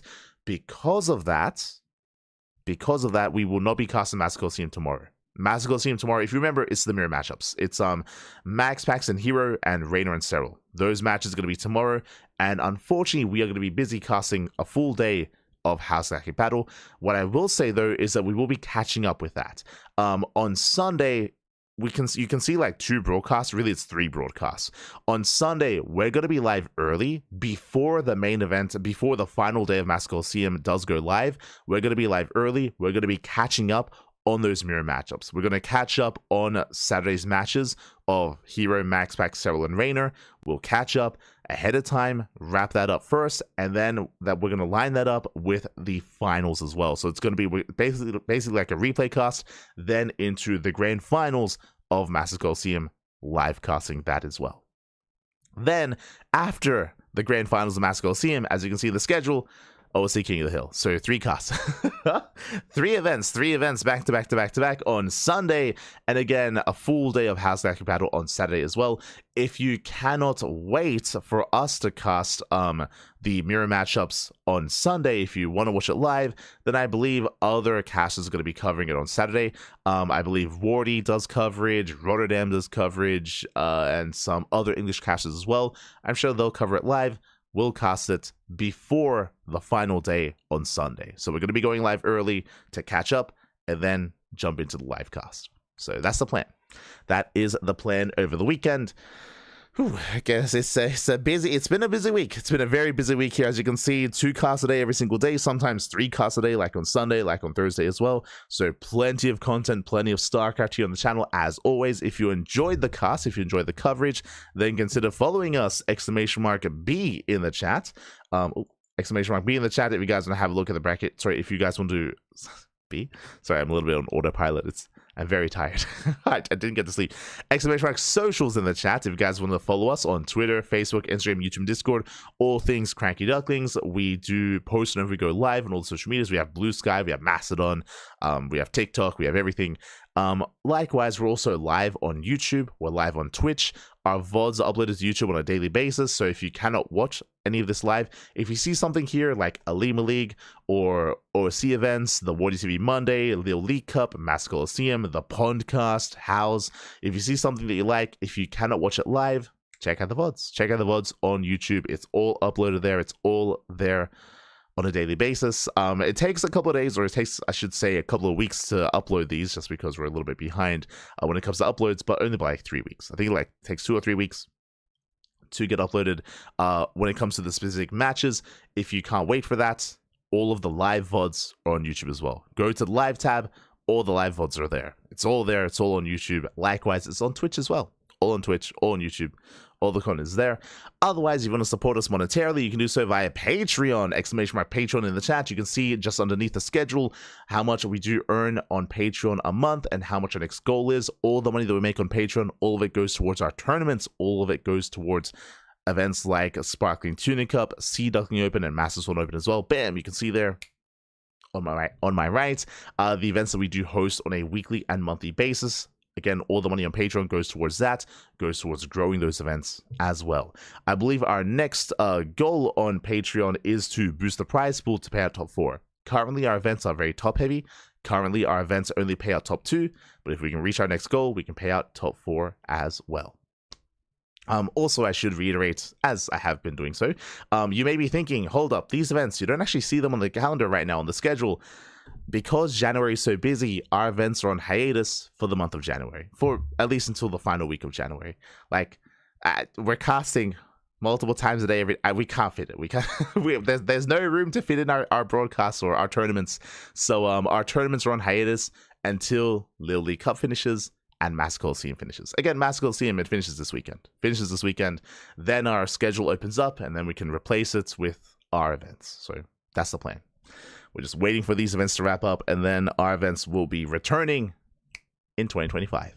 That is the plan. I know that a couple of pro players have asked us about it. We had pro players like whisper us and be like, "Yo, where's the Tuna Cup? What's going on? Like, is it gone?" It's like, no, it's okay. It's coming back. Just, once we wrap up everything else, it's coming back. So with that, thanks for watching. Thanks for the support. We do appreciate it. And we're going to be back here tomorrow with a full day of How's a Galactic Battle. Oh boy, it's going to be a long broadcast. I'm going to try to force myself to sleep as much as I can in the lead up to the event, because it's going to be a big cast, a long event. See you there. Shema, papi, shema. We'll see you there. Going to be amazing, going to be beautiful, I'm sure. I will see, papi, see. But yeah, with that, thanks for watching, thanks for support. Stick around, we're gonna be giving another StarCraft streamer a raid, and we'll see you guys next time. Until then, hasta luego. Ciao, papi, ciao. Hasta luego.